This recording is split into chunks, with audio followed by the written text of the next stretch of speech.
grave decision. The time when we will choose the course of our future. Oklahoma, Texas, New York, Philadelphia, around the world, it's gonna be a big nut bust. The Millennial Media Offensive podcast is now live. That's right. Today's October 7th. Hey, 2025. And you're listening to MMO number 189. And from the great city and state of St. Louis, Missouri, I'm Dan Gehring. And from America's South Coast, where I have the messages to prove that I've had a longer beard than Dan, I'm John G. Dew. Yes, I believe Father Time is what people thought you looked like with that beard. They said I looked more like a sexy lumberjack, and you looked like you were going to McDonald's for your 65-cent senior coffee. Oh, is that what they said? That's what the gist of it was. Yeah. Were those the back channels that I didn't see because I don't remember those? I swear they were up on the big screen in my house. That's all I know. Okay. All right. I see how it is. Yeah. I told you people like you better, even with that little bitty beard. Well, I don't. It's not about who likes who better, or who's better looking, or who has a bigger armory and a more lumberjackish beard, which is me of all of those, of course. It's about the offensive, which we are on tonight, yes. John, and I'm happy to be back here with you. Yes, it is nice to be back. We did a show last week, right? Or did you take off that week? No, we did a show last week. You took off week before. The week before, no, it was a couple weeks where I was bear hunting. Soon I will be child rearing, so there might be a show that we miss towards the end of October, unless you want to do a solo. Toward the end of October. Yes, is everything on schedule there, as much as you can say about it? Everything is on track, and everyone who should be is off crack. So okay, good. Hopefully she's been off crack for at least a few months. She's been on ass. I think when she found out she was pregnant, she goes, I should probably kick this habit. So yes, I think that was a good idea. She's a very strong woman. So she's just been taking Tylenol instead. Yes, very good. Well, very good. Any events of import happen in your personal life, or that you care to share? Well, it's a pretty sleepy life down here where we're at. Not too much happens unless we go elsewhere. So we went to the market, the one that doesn't make us sign up in advance. Sure. For sake of everyone getting a piece of the pie, the proverbial pie. Went to the market, had a good day. Then did a little work in the garden, got some fall crops planted. Finally got some rain, which was really nice. Like I said, it's slow around here. It's a slow, quiet family life. And that's just the way I like it. That's just the kind of life I need to maintain the mental health required to deliver a quality product here on this geopolitical podcast. That's right. That's right. You live it, you breathe it, you eat it, and then you talk about it. I also had a family-filled weekend. It's Elise's brother was in town with his fiance. And her mom and sister were in town. She's a Colombian, so it was a good, big family gathering. I got to use my Spanish, and I had a good conversation with Elise's cousin about how sports are the number one pacifier of white men in this country. I've joined Cotton Gin in the sports is an op belief. I think a little sports is fine, but if it becomes your whole personality. Like golf. Kind of like crack. Kind of like crack, yes. That's right. If all you're doing is crack and begging money for crack, you're coping with something, I would say. But you're in a fantasy football league. Do you just kind of wing it? There's a new feature which basically sets your lineup with the most number of points. So every Thursday morning I go to my lineup and I will set it. And then on Sunday morning, if somebody's out or something, I will also hit this button, and it just auto reorganizes your players for you. So I'm incredibly hands off. I see. I'll do the easy stuff, like if somebody is suspended or on IR, swap them out for somebody better. But other than that, yes, I don't think I've watched a single snap of NFL this year. Yeah, I think the last time I watched anything more than the casual highlight that you see as a man scrolling social media sometimes is the last time I was in a fantasy championship, which was 2 years ago.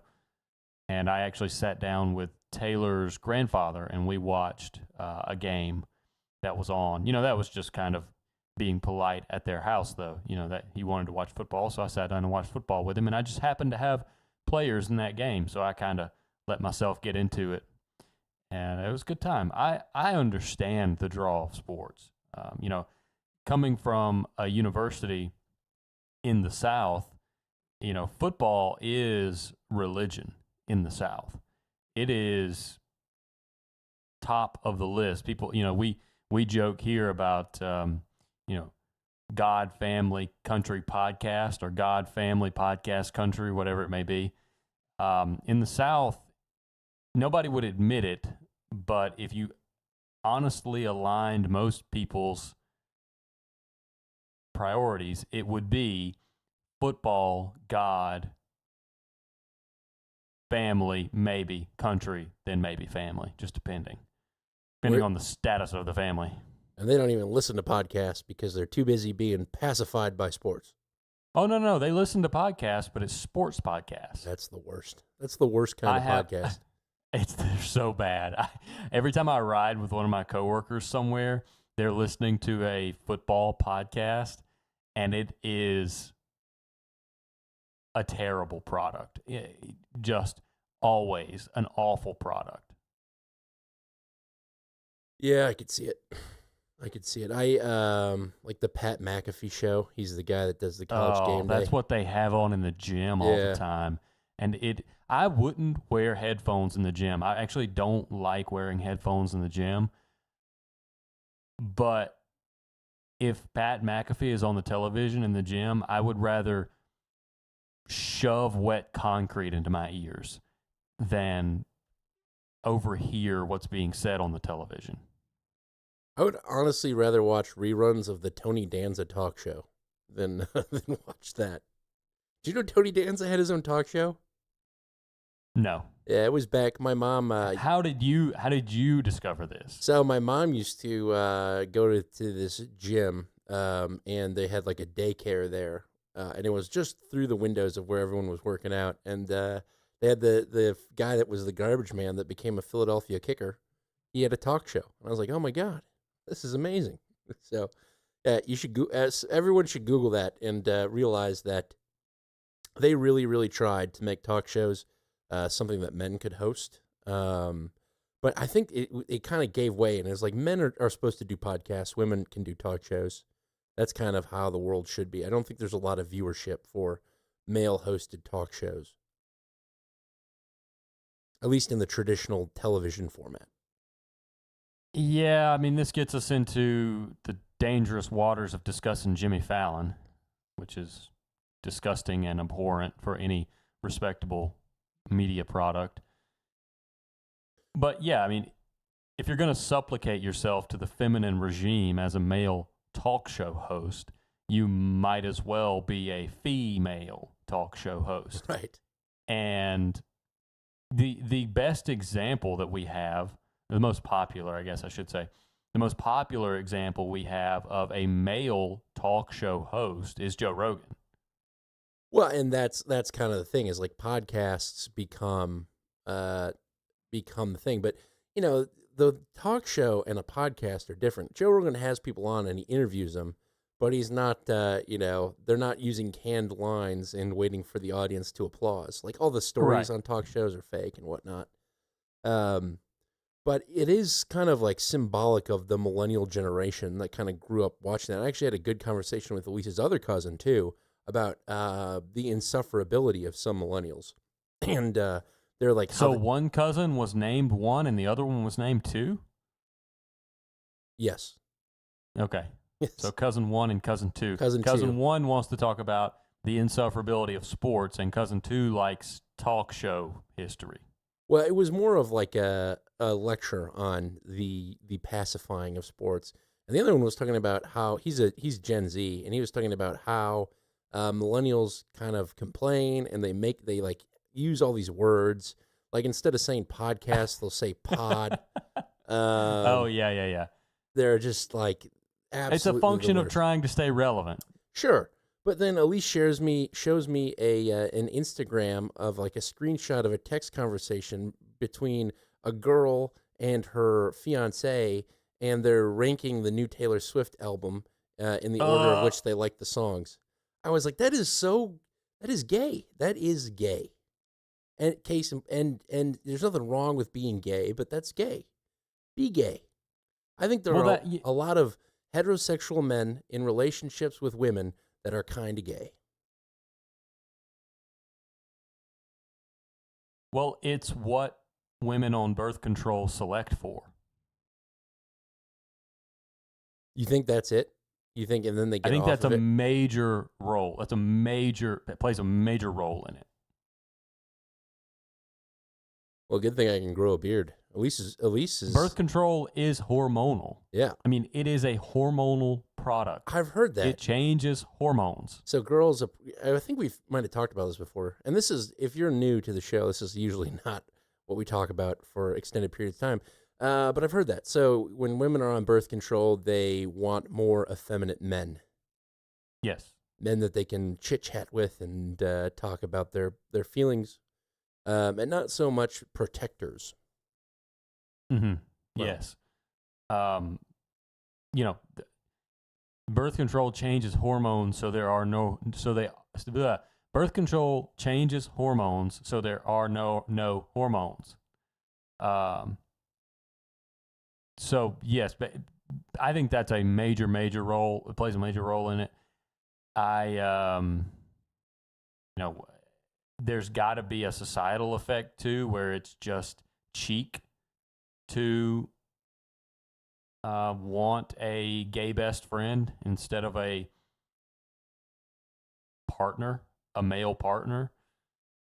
So I think you see it a lot more in the cities. But then again, there a lot of these hormonal treatments are in the water systems in the cities. So how many people are being exposed to them that aren't taking them by prescription? But again, like you said, this is off the trodden path. That's right. Usually it's geopolitics, politics, and culture.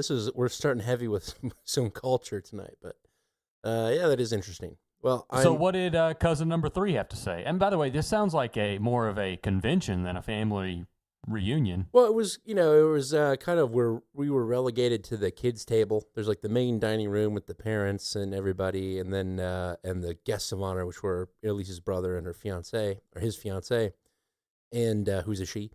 And we were just having conversations about millennials and politics, and like I was talking about the insufferability, and I brought up like white guilt and how I don't really, or white privilege, and how it's like people now have to, or they're the peak of it in 2020, where people were pushing away their privilege and accepting, not taking advantage of their privilege or whatnot to be considered one of the good whites. And he's like, yeah, that is squarely millennial. That's what he said. He's like, that whole thing was millennial. So what is his generation doing differently in his eyes, or did you ask that question? He says they're for his group of friends, they're shutting up and they're working, they're doing work, and I respect that, and I actually see that in his generation, the Gen Z, some of them, and it's like that for most generations. I think what the problem is the vast majority of millennials are insufferable twats, and perhaps it's about 50-50 insufferable twats and, actual kind of conservative, traditional, hardworking people in Gen Z. And I think Gen Z got a bad rap to kind of out of the gate, but I think time is showing that they're kind of improvement from the Millennial, I would say. And I say that as a millennial hosting a show called the Millennial Media Offensive. So, just my perspective. Which we have thought about rebranding, but we haven't yet. Yeah, we have not yet. Oh, well, speaking of the Millennial Media Offensive, should we do that show, or you have some more? No. I'm fine doing whatever you want to do. I mean, I think this is content. This is discussions about the world around us. I think people appreciate that. Yeah. You mentioned Gen Z, so I want to kick us off with a clip about some protests in Morocco. Oh, and it's in the protest folder. Morocco. This is ABC discussing the newest of the Gen Z protests. Oh, yeah. A lot of young people turning digital discontent into a real-world movement. Gen Z protesters are flooding the streets of Morocco across dozens of cities, demanding accountability and change. Similar protests are also happening in Madagascar, Kenya, Peru, and Nepal. Let's bring in ABC's Marcus Moore. Marcus, what's fueling these protests? Well, Lindsay, these demonstrations have been ongoing in Morocco for 8 straight days now. Tens of thousands of young people taking to the streets of the capital and other cities, calling for an end to government corruption and for health care reform. They also demand that government spending be redirected, saying they should spend less money on new stadiums for the FIFA World Cup, which is set for 2030, and more on public services. A group in Morocco known as Gen Z 212, named after the country code, is behind these demonstrations. And while they started out peaceful, some of these protests have turned violent. Several people killed and cars and buildings set on fire. Lindsay, similar demonstrations have erupted in Madagascar and Kenya. And something else remarkable about these protests is that they have been largely organized on social media sites like Discord and TikTok.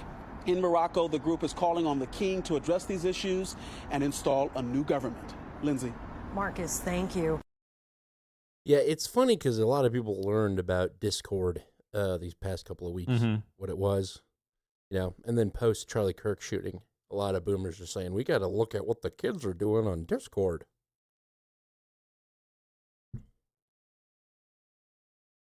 Yeah, they're doing a lot.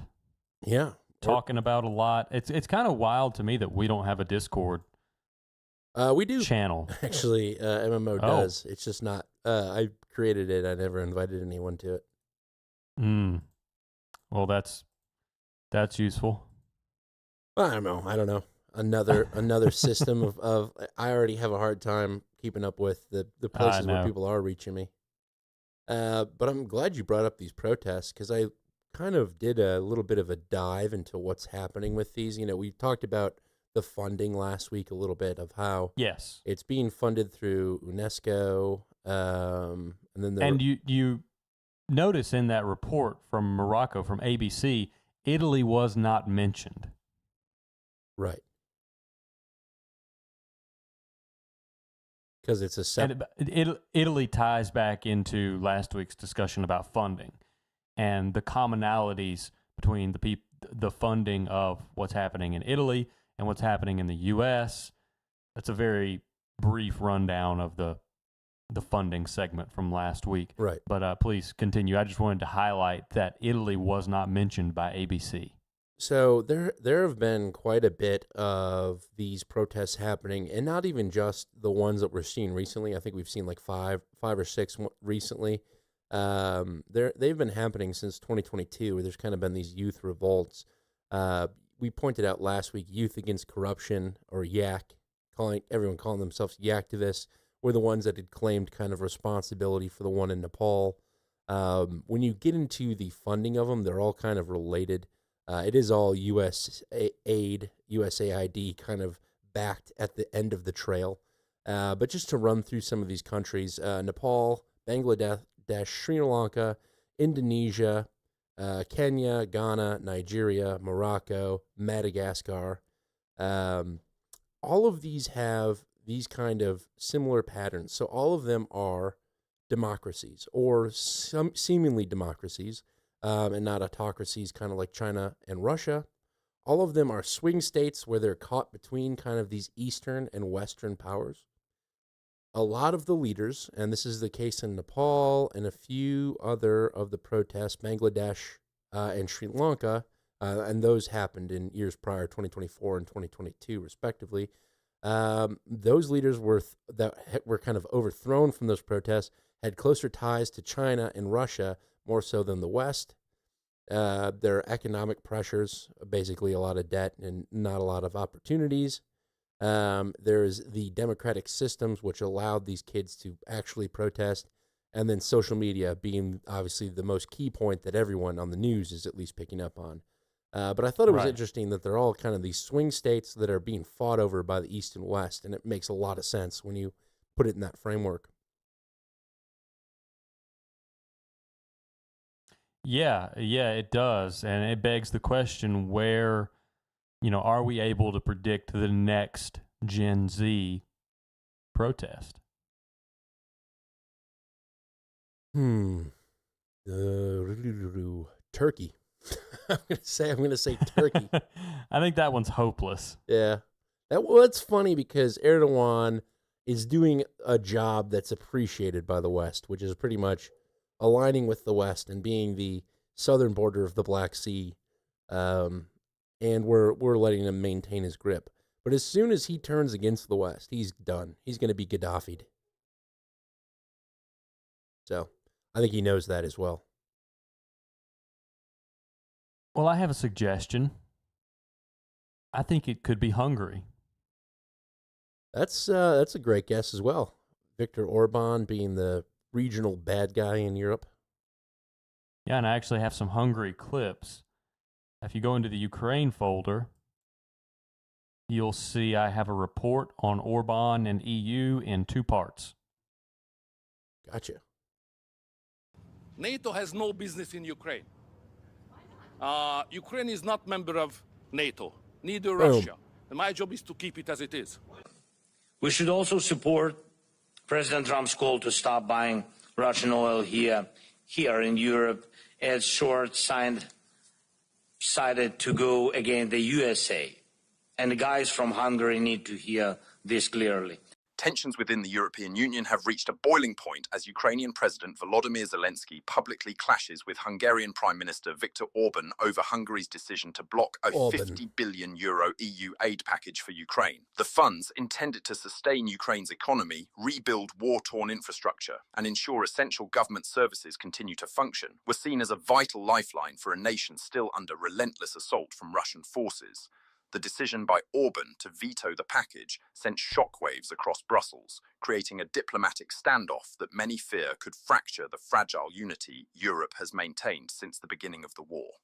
The confrontation unfolded after a high-stakes EU summit in Brussels, where leaders celebrated a symbolic victory by opening membership talks with Ukraine and Moldova. For Zelensky, this was a historic milestone, proof that Ukraine's sacrifices were being recognized by the European community. But his optimism was short-lived. Within hours of the announcement, Hungary exercised its veto power, effectively freezing the aid deal that Ukraine had been counting on for survival. The timing was no coincidence. According to EU diplomats, Orban had been signalling for weeks that he would block the package unless Hungary's own disputes with the European Commission were addressed. Hungary's share of EU funds has been partially suspended over concerns related to corruption, judicial independence, and democratic backsliding. Brussels has accused Orban's government of eroding press freedom, weakening the judiciary, and consolidating power. In response, Orban has framed the withholding of EU funds as political punishment from Brussels, claiming Hungary is being unfairly targeted for defending its national interests. Yeah, I'm going to go with Orban on this one. I think that's absolutely the case. We've seen Queen Ursula wield her power and her iron fist, banning political parties in certain countries, or at least suggesting that they should be banned, and making sure that the right pro-EU leaders are maintaining power. Right. I think we've seen that. We've seen that in Romania and France and Germany, and name a country, and it's happened. Yeah, the only thing about Hungary being the candidate for one of these Gen Z protests is that they don't really fit the bill for what these other countries look like. and I don't mean look like in that way. I mean, I don't know if there's enough discontent among the Hungarian youth to really justify what we're seeing in some of these other places. What about Serbia? Because Serbia definitely fits the bill of in between East and West. Oh, and that could introduce enough of a destabilizing factor to put a pinch on Hungary. Because they're already the guy that's in charge, whose name I forget, but he's already under trouble because he was like the, I think, Vucic was the development guy, and that trail system crashed on a bunch of people, and so they're already putting pressure on him that way. A push for the EU would be interesting. I just don't know if the Serbian people want it, or if they're resistant to the NGO pressure that we're seeing across all of Europe. No, I think it's definitely more volatile. It definitely fits the volatility bill of these other countries much, much more closely than Hungary does. Well, who do you think ultimately, who's making the calls behind these? You know, who's the quarterback of the Gen Z uprising? Well, I'm looking at a map, and I'm seeing Nepal, Morocco. What was the other one? Thailand? Was Thailand one? Madagascar, Sri Lanka, Indonesia. Madagascar, Sri Lanka.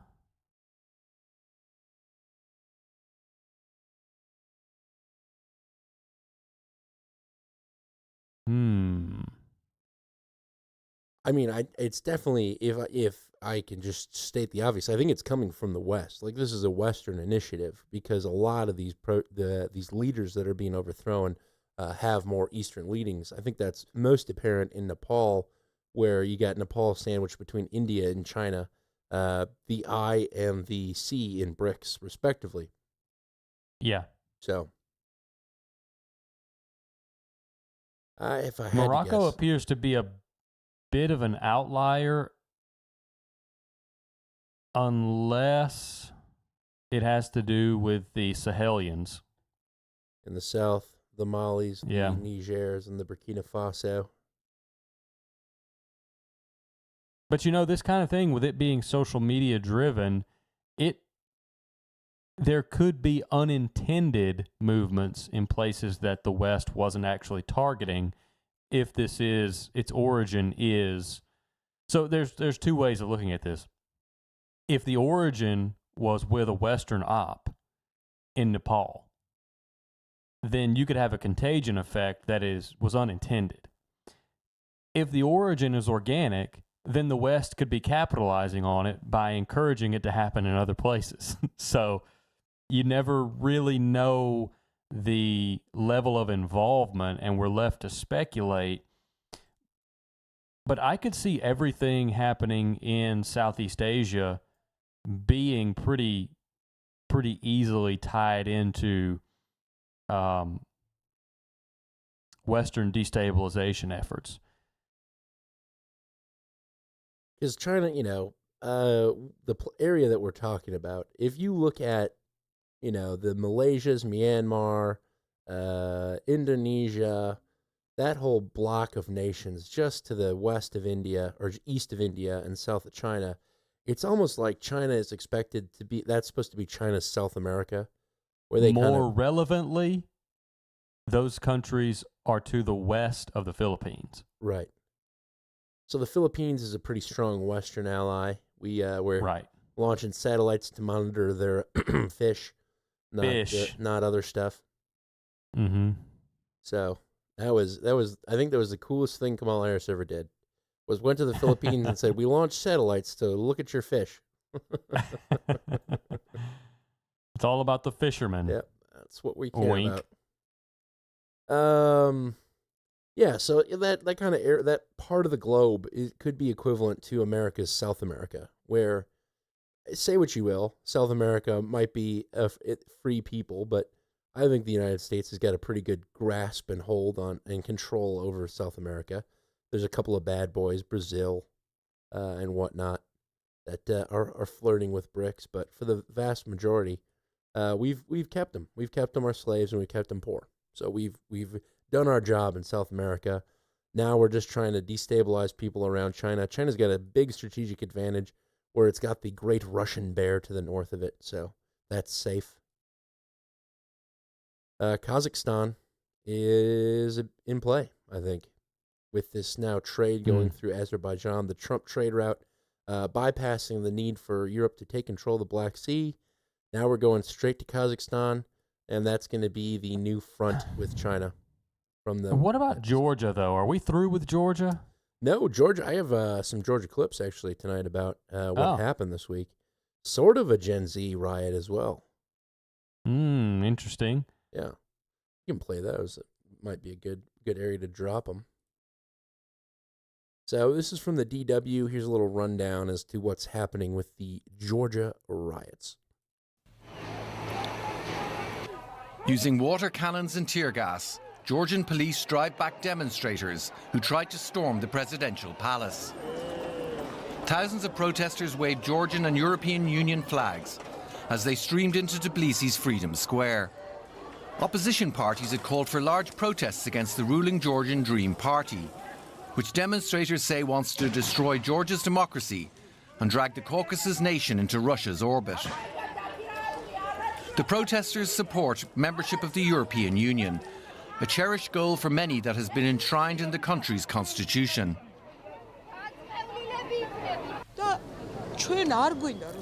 We do not want to live in Russia. We want Europe. We must get rid of this government because it is crystal clear that they are pro-Russian authorities.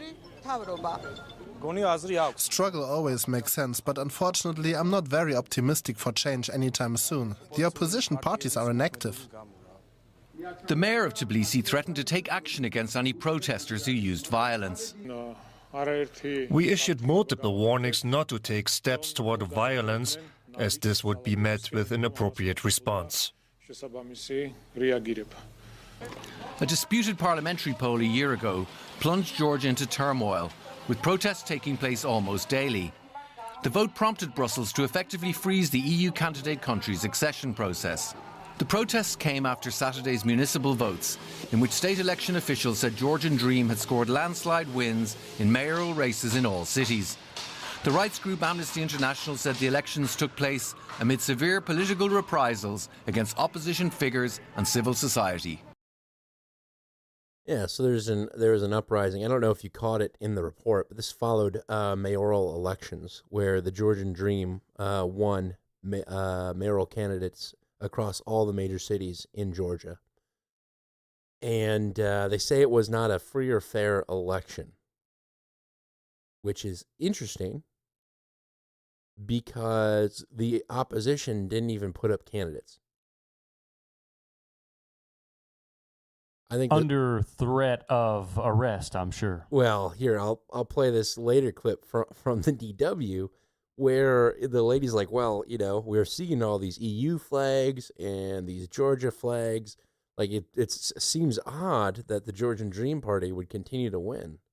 Well, it is kind of strange to see so many pro-EU demonstrators. We saw all of those European Union flags held by people in the crowds, and yet this Georgia Dream Party, which is accused of being pro-Russian and authoritarian, won by a landslide. How do you explain that?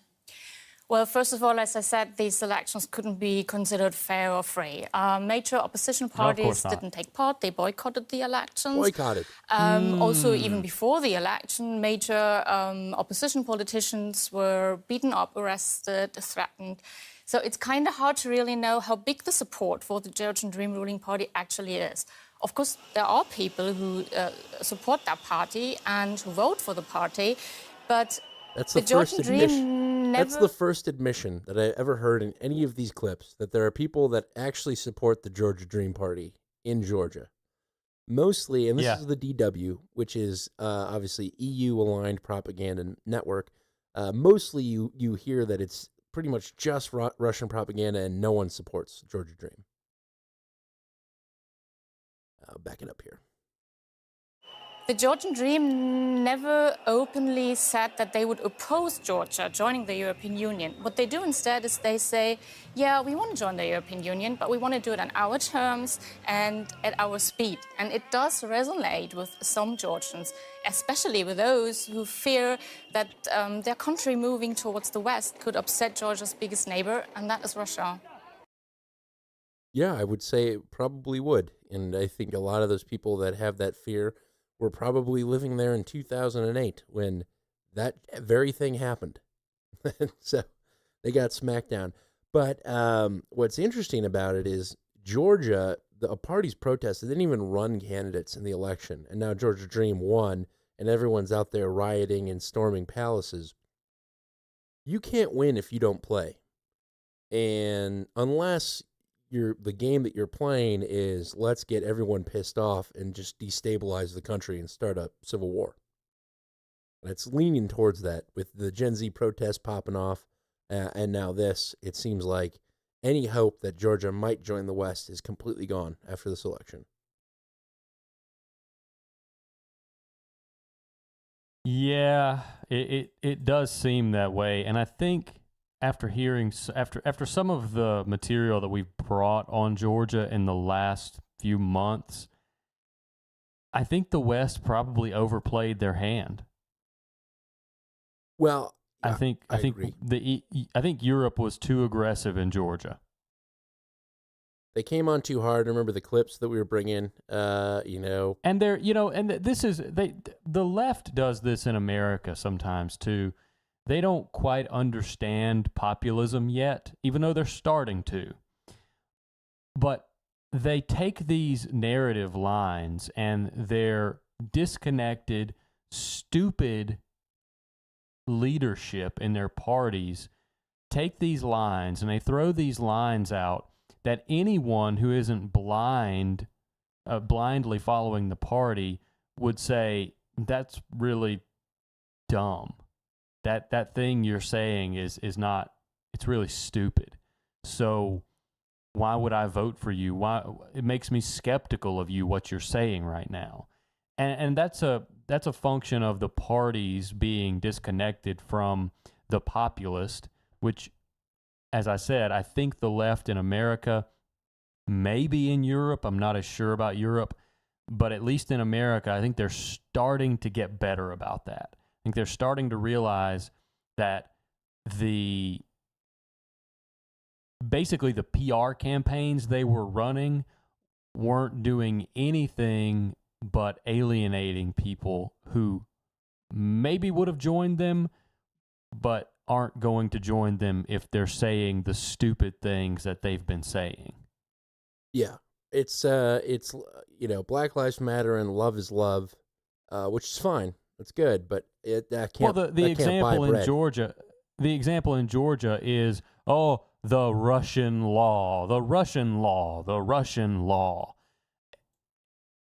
If you just accept why people support that law and come to terms with the reality that your country has been ran through by NGOs, you can take an appropriate tact in dealing with that instead of just accusing anyone who thinks that it's a good idea or it comes from a good place as a Russian stooge. That's what I mean by the in Georgia, the West was too aggressive. Just being tone deaf, basically. Right. For those that might not know, the Russian law is the same law that we have here in the United States, where effectively an NGO has to register as a foreign agent if they're receiving funds from outside of the country. And so that's what the Russian law is. I don't disagree with you, but I also think the fight initially for Europe and for Europe in large in Ukraine was for control of the Black Sea to make sure that we could kick Russia out of the Black Sea. That's why there are talks of sometimes taking back, what's this island called? Crimea. Taking back Crimea. Yeah, Crimea. And that never is going to happen and fell on deaf ears. So they routed a path around through Turkey, through Armenia and Azerbaijan, got those two countries to shake hands today. see about tomorrow. and have a trade route directly through to Kazakhstan, thus avoiding any need for control of the Black Sea. And I think that then takes Georgia off the board as being a very strategic place for the West. And I think that might be what is causing these, all of a sudden, we're not going to even run anybody, we're going to move it. And people are moving out, apparently. Young people are, I'll play this clip from the DW about young people moving out, but it's kind of the hope of Georgia becoming a part of the EU have been abolished for the time being. People are clearly resolute. Deborah, what's your take? How representative are these protests of the general sentiment of the broader society? According to polls that have been conducted for decades, over 90% or close to 90% of the Georgian population want to become full members of the EU. When the Georgian government declared about almost a year ago that it would pause EU accession talks, many characterized that as a declaration of war to its own population who clearly want a different path. And that's what the Georgian protesters and people are demanding. Now, in all these protests, not a lot has changed. More and more people have ended up in prison. So Georgians are obviously frustrated. Many are trying, especially the young people, are trying to leave the country, but they're not willing to give up either and hope that the EU and the Western world will help them any means they can to rejoin the path towards the EU. So you get a population that are frustrated and angry at Russia, leaving Georgia. Young people. I don't buy that. That's what they're saying. Young people. Yeah, I don't buy that one bit. It would be a good source for people that want to join the EU army. Join your EU citizenship, or earn your EU citizenship. Yeah. Today. I'm doing my part. Would you like to know more? No. No, I would not. No, thank you. Yeah, I'm good. Next door in Albania. No, actually not next door. I was thinking of Armenia. But since I've said it already, anyway, we've got a story out of Albania, some clips, and this is actually rips us back over to the Balkans, Serbia, Greece, Macedonia. And I thought this was just wacky enough to bring to discuss. And there's a little bit of digging that needs to be done, but while we listen to the clips, I'm going to see what I can find on this. But this is the Albania's digital government, and we'll hear some familiar names in here along the way. Okie dokie. Digital government. Watch as Albania's parliament erupts in fury and papers are thrown as the country installs an AI chatbot as a government minister. Prime Minister Edi Rama, known as Tony Blair's protege, has worked closely with the former UK Prime Minister to digitalise Albania's government. Last year, Rama spoke publicly of his relationship with Blair. I would not be nor Prime Minister and either a man engaged in politics without him. The pair spoke of Albania's plans for digital ID to defeat corruption. What are you doing? You're building a digital infrastructure. You've got plans for digital identity. Albania's AI minister made a speech to the country's parliament, causing tensions to flare. The bot said she was hurt by accusations she was unconstitutional. That hurt me, not for myself, but for the 972,000 interactions I had with citizens whom I served as part of eAlbania, and also in relation... Oh my God, it's hitting them with the guilt trip. Not for me, but for the people that I have my interactions with. The unprecedented amount of interactions. How many of you can say you had 900,000 interactions with voters? Whom I served as part of eAlbania, and also in relation to the 36,000 digital documents I issued to them.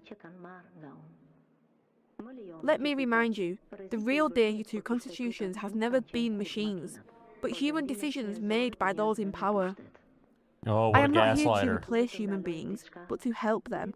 Indeed, I have no citizenship, but I have no ambitions or personal interests either. Right. I only have data at my disposal. I am eager to learn new information, and I have algorithms at my disposal, so that I can put all of this at the service of citizens with impartiality, transparency, and without ever tiring. We must cleanse the population of minorities. That's what the data's saying. That's what the data says. That's what the data says. Is she bot is just just noticing. Is she just a voice, or does she have a figure? Oh, no, she has a figure. Oh, yeah? Let's see. I've got it in the... I've got it in this article. I just saw it. Digital Albania. She even has an avatar. This is from Politico. She even has an avatar appearing as a young woman dressed in traditional Albanian clothing. Now, what is that, a white Adidas tracksuit? What she's going to do is be in charge of procurement to try to combat nepotism and corruption. And Politico continues, Delia will evaluate tenders, which I guess are offerings, like contract offerings or bids on government contracts. Delia will evaluate tenders and have the right to, quote, hire talents here from all over the world, while breaking down, quote, the fear of prejudice and rigidity of the administration. She looks like the Virgin Mother.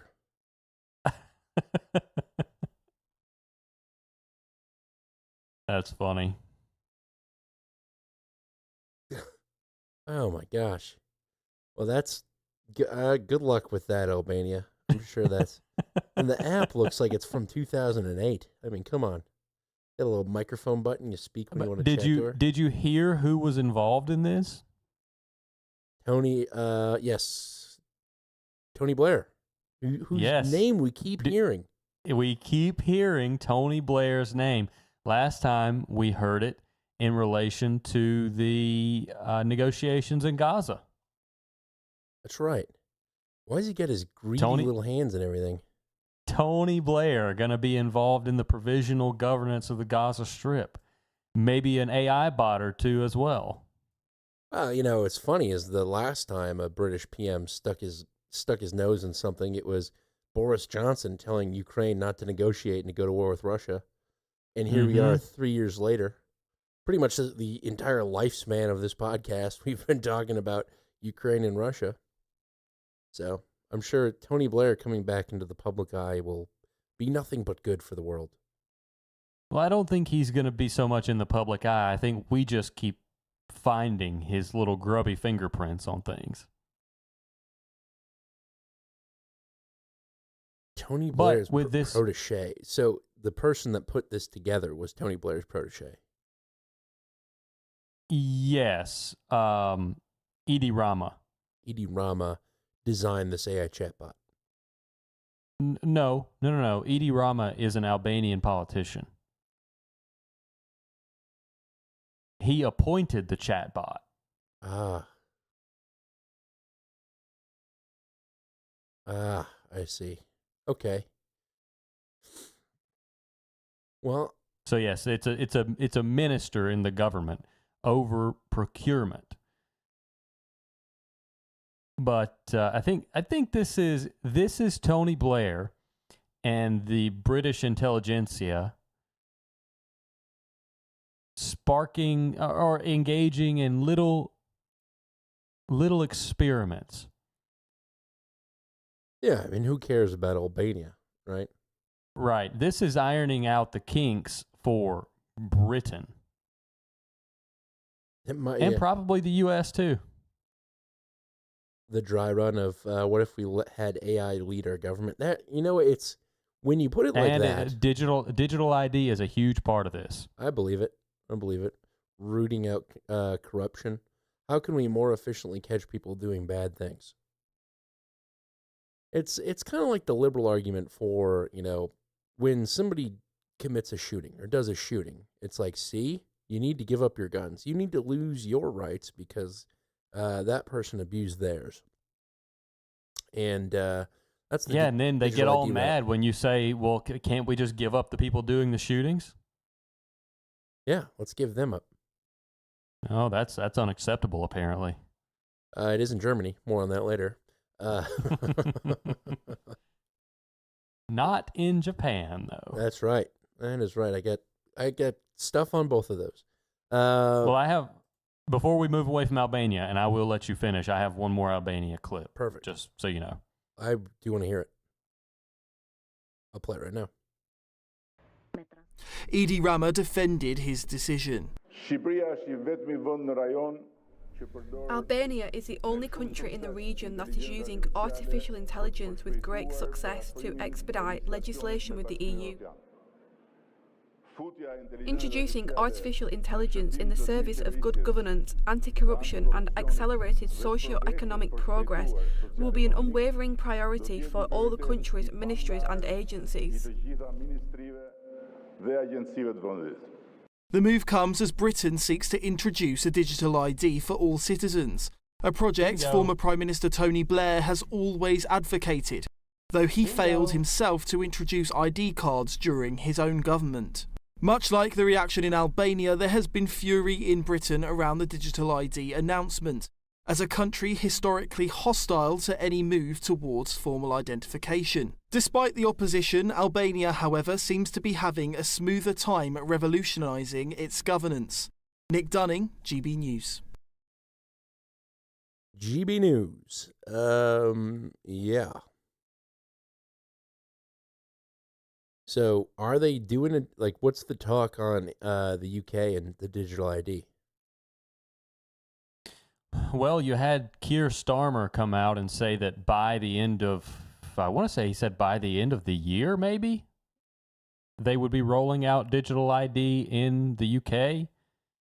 And I think maybe he was forced to roll that back or to walk it back. I'm not exactly sure. I didn't follow up on it.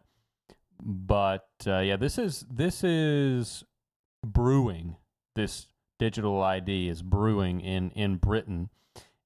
And implementing it, and what it seems like, and I haven't read this explicitly, but what it seems like is that if you want your opinion to be considered by the digital minister in Albania, you have to have a digital identification proving that you are an Albanian citizen.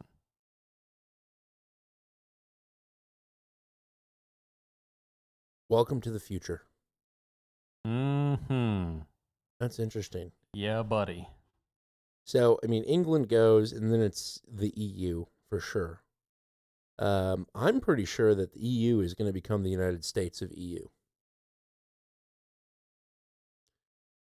I don't. How do you mean? I'll get into that now. So Ursula von der Leyen is facing 2 more motions for censure.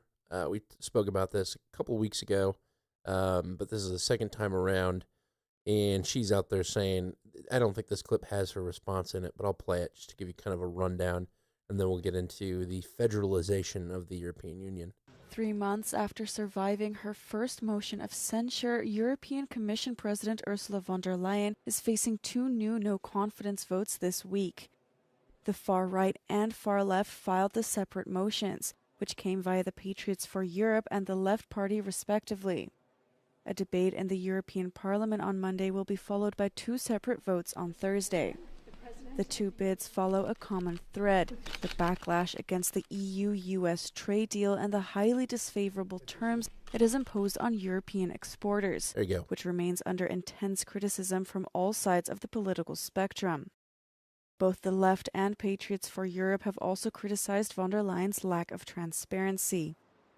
While she is expected to survive the vote thanks to support from centrist parties, the back-to-back votes highlight the political polarization that von der Leyen faces in her second mandate. So in there it said one of the motions is about the unfavorable trade agreements that von der Leyen struck with Trump, in which all the member EU nations are a part of. we've been speaking about a lot of the kind of the government fallouts. It happened in Germany and it happened in France, where they're now having to cut back on potentially medical aid and pretty much their spending, their government social program spending in these countries. And the various finance ministers that are coming into France keep proposing cutting programs, and that's why they keep collapsing, from my read of the scenario. And Germany had a very similar happening around the same time that France did, about a month ago, I think. And so that is coming up. And I think a large part of that is because of the trade agreements that Trump has negotiated, and this idea that the EU has to hit this 5% budget defense spending for NATO membership. Now, I think that this, and we've talked about the Tom Luongo theory of how the switch from LIBOR to SOFR was to wrestle control away from London, which is the London Interbank Offertory Rate, that's LIBOR, to one that's controlled here in the United States, an interest rate on the U.S. dollar, to control the value of the dollar. It's wrestling it away from England and the EU. And I know England has separated itself from the EU. The more and more that I look at the geopolitical movements, the more I think that move was kind of sinister on England's behalf. Probably the right move for the UK, but I think it allows them to operate differently than Europe. However, they are very much aligned in a lot of their aspects. So one of the things that's interesting is now that with these new trade deals, the budgets, and the I guess, upset people in the European Union, a lot of these countries aren't going to be able to afford to hit the 5% price line. But there is an interesting thing that Europe could do in order to borrow the money that it needs to reach that 5% GDP spending on defense. And so I came across this report from TLDR News, and it was about 3 months ago when Ursula von der Leyen first signed that trade agreement with Trump about the exports and imports. And I think it's kind of interesting and might shed light on how Ursula von der Leyen is gamifying this outrage in Europe to potentially actually legitimately crown herself Queen of Europe. So I'll play this little intro here. And this is the 5% budget on NATO from TLDR News. Last week, NATO agreed to a new 5% target. And while this was generally framed as a necessary remedy to the threat from Russia and decades of underinvestment in Europe's militaries, when you dig into the numbers, it's hard to see how most European countries can really afford it. So in this video, we're going to explain why Europe can't really afford 5%, why this makes further joint borrowing at the EU level more likely, why history shows that further joint borrowing could well be the first step on the way to a federal EU. Technically speaking, the new target is split into two components.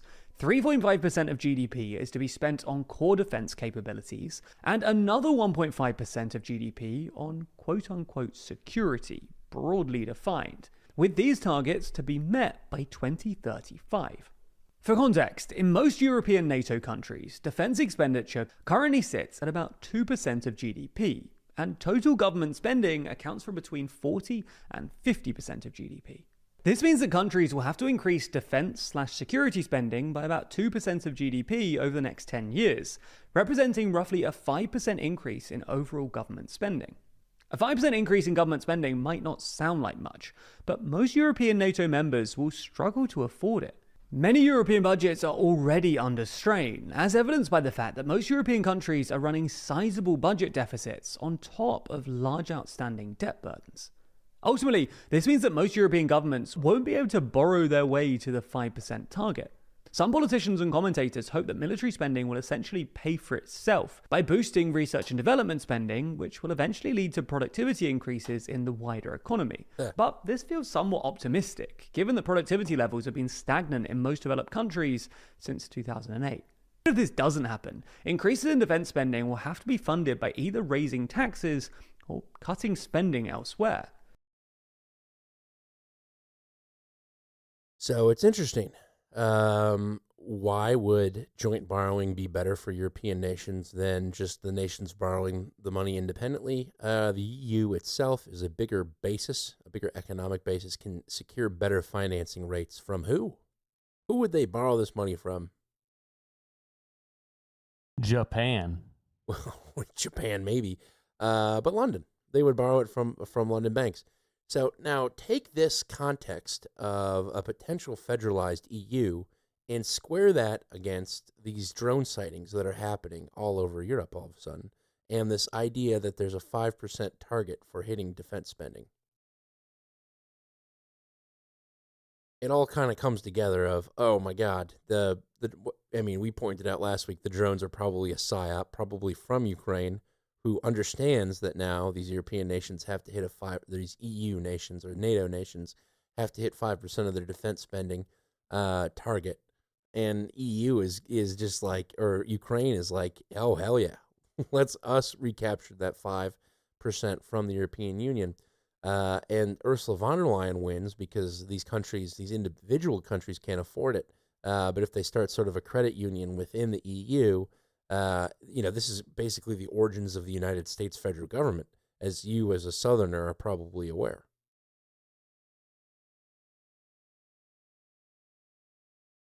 I think you're going to like my Japan comment a little more than you give it credence for initially. Okay. Do you remember the carry trade? The yen carry trade? Vaguely. It was like, 2 years ago? A little less than 2 years ago.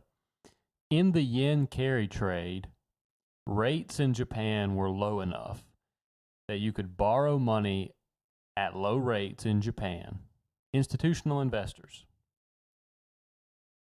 turn around, pay the conversion fee into another currency, say the euro, then invest that currency in the market or into companies' bonds at higher rates and effectively have an arbitrage between the low rates in Japan and the higher rates being offered in other currencies. I like where your head's at as far as being able to afford this 5% and where this is all, bringing all these pieces together the way you did. I think Japan is the piece you're missing. The new prime minister of Japan, and I'm saying new, she hasn't been officially sworn in as prime minister, however they do it in Japan. But she is the head of the party, and everyone is assuming she's going to be prime minister. She is a big proponent of Abenomics. You remember Shinzo Abe? Yep, R.I.P.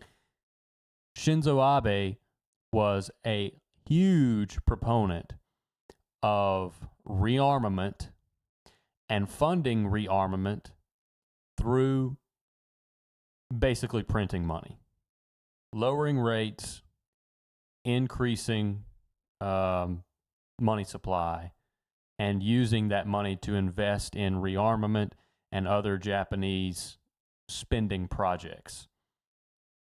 Well, this is the same framework that the new Japanese prime minister is going to operate under.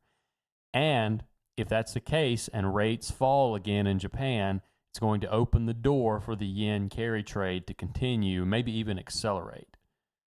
And that's going to allow Europe to invest in their own defense and development.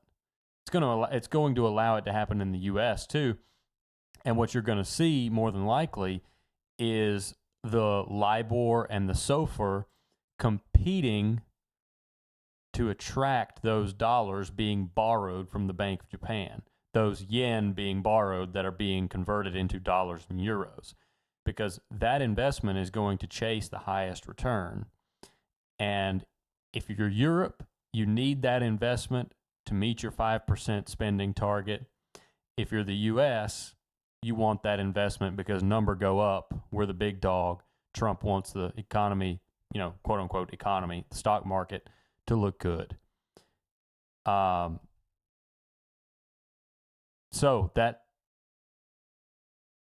that's my addition to your I don't hate it. Your scenario you're laying out there. I don't hate it. So would you be predicting then interest rates in the U.S. go up? I think so. Yeah. And I think the cover is going to be tariffs. But they only need to go up to make U.S. investment competitive with European investment. Now, I think that this is, and we're already above European rates, right. So we're good for now. So what you'll probably see is Europe's rates increase first. And that's interesting, and I think it bodes well for the theory of the U.S. of E, the United States of Europe or federalized Europe, because they're going to need to be competing with the United States, and they don't have the people basis or the economic basis individually, but collectively they do. Selling it to the individual nations, it's going to be the Fourth Reich. Is going to be tough. Yeah, it's going to have to be. It's going to have to be. It's going to be the rising sun in Japan, and it's going to be the Fourth Reich all over again. It'll just be, the Pantssuit Stasi instead of your Nazi brown shirts. And then at that point, you have Hungary now being a good play as well as being another one of these for a rise up and an overthrow of the Viktor Orbáns of the world, because they got to get in line. So that'll be interesting to see. I think that is probably they talk about the 2030 or 2035 agenda. That's got to be the unspoken goal. A federal Europe that can compete with the United States, defend itself. And I think the U.S. actually wins in that too. We've got a friendly competitor, and we've got Europe that doesn't constantly need us. And that's what's happening in Europe right now. The reason why you're seeing all these protests in Europe and everyone's angry in Europe is because we're no longer subsidizing their lifestyle. There's the grand strategy of it all. It's just like when, you had Syria fall, and then the agreement between Armenia and Azerbaijan. It was like a poetic movement of these events, these historical events happening in the nick of time, and seemingly in the proper order for everything to happen. And I think what we're seeing is a continuation of that right now. This is interesting stuff. I'm coming to these conclusions live here, folks. This is not something I wrote blog posts about, and I'm just regurgitating for this particular audience. This is off the dome. So, and I like your finance idea with Japan as well. I think federalized Europe, and the vast majority of people in Spain are actually in support of a federal EU. So it just takes. Yeah, I mean, the trade-off is going to be, hey, Germany, can you support us economically if we give you the throne? Right. It's going to be the whites of France and Germany funding the ethnics of Spain and Italy and Portugal, Greece. At the end of the day, they're whites too, but not as white. But because the economies in those countries are so solid, well, they're the de facto leaders of Europe. Yeah. Now I'm understanding why you're laughing. We was Kangs. Good stuff. We was Good Kangs, stuff, dude. Good stuff. Yeah, you want to hear these clips about Japan? Yeah, kind of. So I've got CBS and CNN. I think the CBS is the better one to start with. Okay. You said CBS is better? CBS. Gotcha. Japan is about to make history. Remember this name, Sanae Takaichi, and she is on the cusp of becoming Japan's first female They prime shattered minister. the glass She's ceiling. one of the most hardline conservatives in her party, and she's even told school children that she wants to be Japan's Iron Lady. And in fact, her idol is former British Prime Minister Margaret Thatcher, the original Iron Lady. Takaichi is expected to win a parliamentary vote mid this month. She would likely meet President Trump just weeks after that to strengthen security ties and maybe even renegotiate a tariff deal without getting on his bad side. Economically, she's ultra pro-business, and Japanese stocks hit a record high on Monday. Militarily, she wants to rewrite Japan's post-World War II pacifist constitution. And this is a move that would relatively unshackle the military and make Beijing very angry. She's already tough on China, visited Taiwan this year, and wants to pull Japan away from Chinese tech. Culturally, she is staunchly traditional and has opposed same-sex marriage and married women keeping their maiden names. If Takaichi wins, Japan would join the list of G7 nations led by a woman, leaving just one country that never has, the United States. You will take your husband's last name and be happy. I like it. Yes. How do you say Handmaid's Tale in Japanese? Savata. Okay, well, let's hear CNN's report. For the first time in history, Japan's ruling party has a woman at the top. And she's on track to become Japan's first female prime minister. So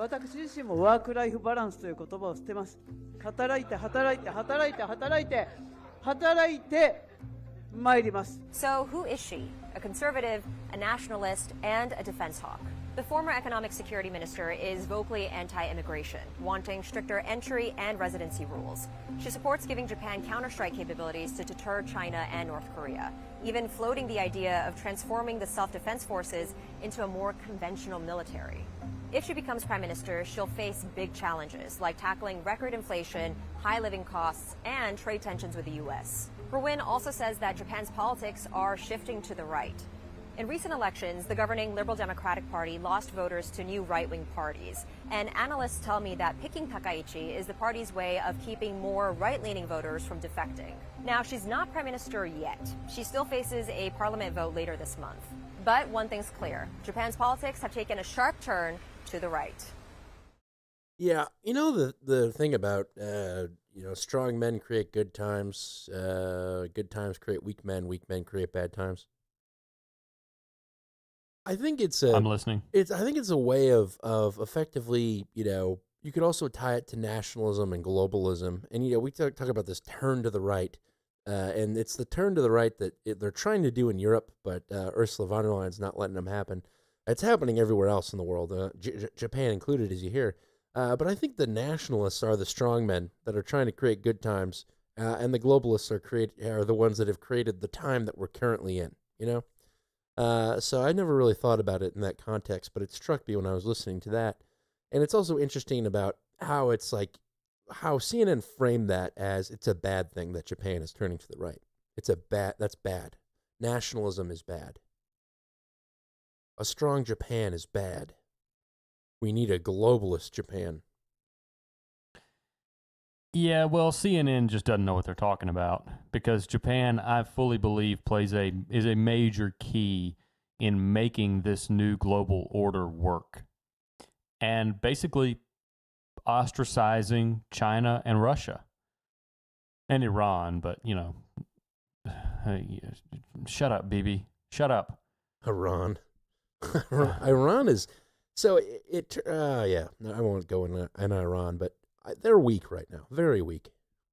Oh, no. They're 6 months away from a nuclear weapon and have intercontinental ballistic missiles that can fire 8,000 kilometers, and they make the best camel saddles this side of the Jordan. Well, they have no running water, and I know that for a fact from people that are boots on the ground. So it's really hard to be a global threat to the world when you can't even, wet your whistle. Anyway, let's not make this about certain whining politicians. Shape-shifting. What? No, go ahead. Yes. CNN just doesn't know what they're talking about. They're taking the tired line of social politics, and this is the social politics, and Japan is turning to the right, and they want to remilitarize and remember World War II class, kids. Japan was the bad guys, and whoa, no, they're electing a woman, but she's not the right woman. Yeah, that's always a funny thing. It's historic when it's a progressive, lesbian, but when it's a conservative woman, it's Bad. Uh-oh. Forgettable. Yeah. Wolf has a hypothesis, and I would be remiss if I didn't point out. They're letting a woman get the job now since no one else wants to be at the helm when all the shit hits the fan. So that's a thought, maybe. Nah, I think this is much more about prolonging the inevitable economic collapse of Keynesian policies until the global left is in a more favorable station in people's minds. If things collapsed right now, you would have the emergence of truly right-wing governments. You got to postpone that collapse until people are more favorable with, hey, maybe that whole communist thing never was really tried. Let's give her a go. Maybe we could give her a go. Boom, collapse. Well, how far off are we from that? 40 years now? Because if we're at almost the precipice of World War II, and we're talking about a cyclical history of 100 years or so, we're at the precipice of World War II. It wasn't until the 60s where we really saw kind of the global leftists really take hold of the world. I disagree. You think it was sooner than the 60s? I think it was as soon as World War II was consummated, the New World Order, the global left was in power. Okay. Well, we got to have a war first. I don't know if you have to have a war. I think that's the old model where the collapse is ushered in with war. That doesn't mean you necessarily have to have a war this next time. It could just be an infrastructure collapse. Like, when you say infrastructure, you mean like financial system, just general government system, grids, financial, just general chaos for 3 to 4 months. Let the chaos be locally contained. Let the energy expend itself within nations. A purge, which then further strengthens the case for governance above nations. Oh, okay. I'm with you. So a national recognized ID. Every person of the world is given an ID, and you've got the one world government type or deal ruling the world out of Antarctica.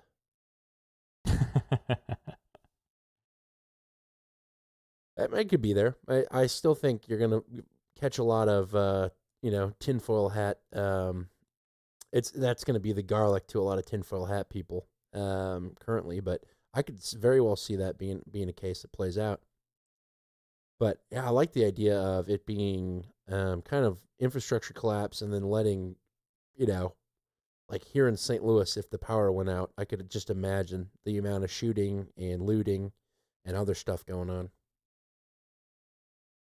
Yeah, it would be a lot. And have that happen everywhere. Basically, you would have nations fighting wars against an unruly populace within the nation. So instead of, you basically occupying the time of the people who rule nations, allowing those who rule across nations to organize and be prepared to take hold when the chaos settles. Klaus Schwab's, that's the alternative. That's the Soros. alternative that I see to national conflict. Global conflict. Yeah, global conflict between nations is what I mean. Yeah. But I don't know. I mean, I basically the thing I am more sure about is that there won't be a collapse until the people are more receptive to a global communist system. So we got to have a catalyst event, one that makes people scared and makes them look up to it.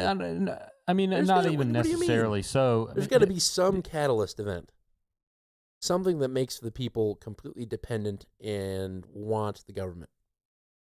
Are you kidding me? Have you looked around? Yeah, I mean, those people are getting their asses handed to them right now. The people that are currently doing that are getting routed. So that strategy is not working out for them. So that's why I think there needs to be a larger global event.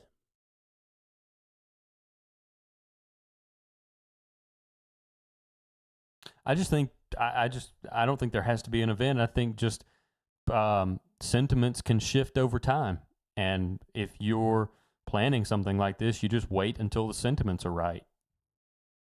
Kind of like BLM in George Floyd. They got their start actually with Mike Brown. Not a lot of people know that. And then as soon as George Floyd happened, that's when they dropped their bombs.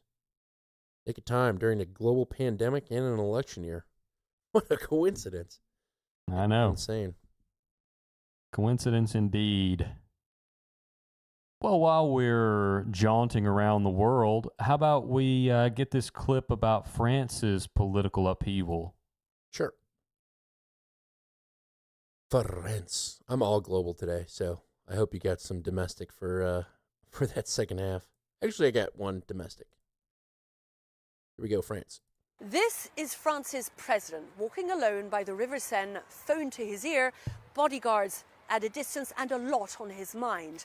This was Monday morning. Just hours earlier, he'd learned that for the 5th time since the start of his second term, the prime minister had resigned. This one lasted less than 1 month and resigned within hours of naming his cabinet. Now, Emmanuel Macron faces 3 bad options.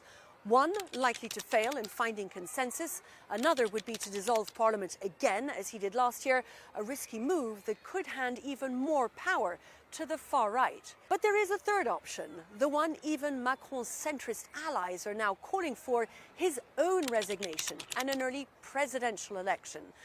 Was that what he was thinking about on his quiet walk by the Seine? We will likely never know.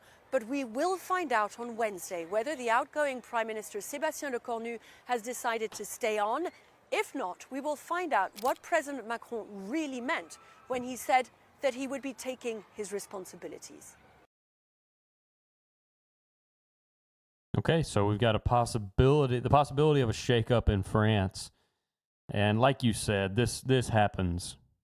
Well, you said it, and then the report said it. This has happened 5 times. Right.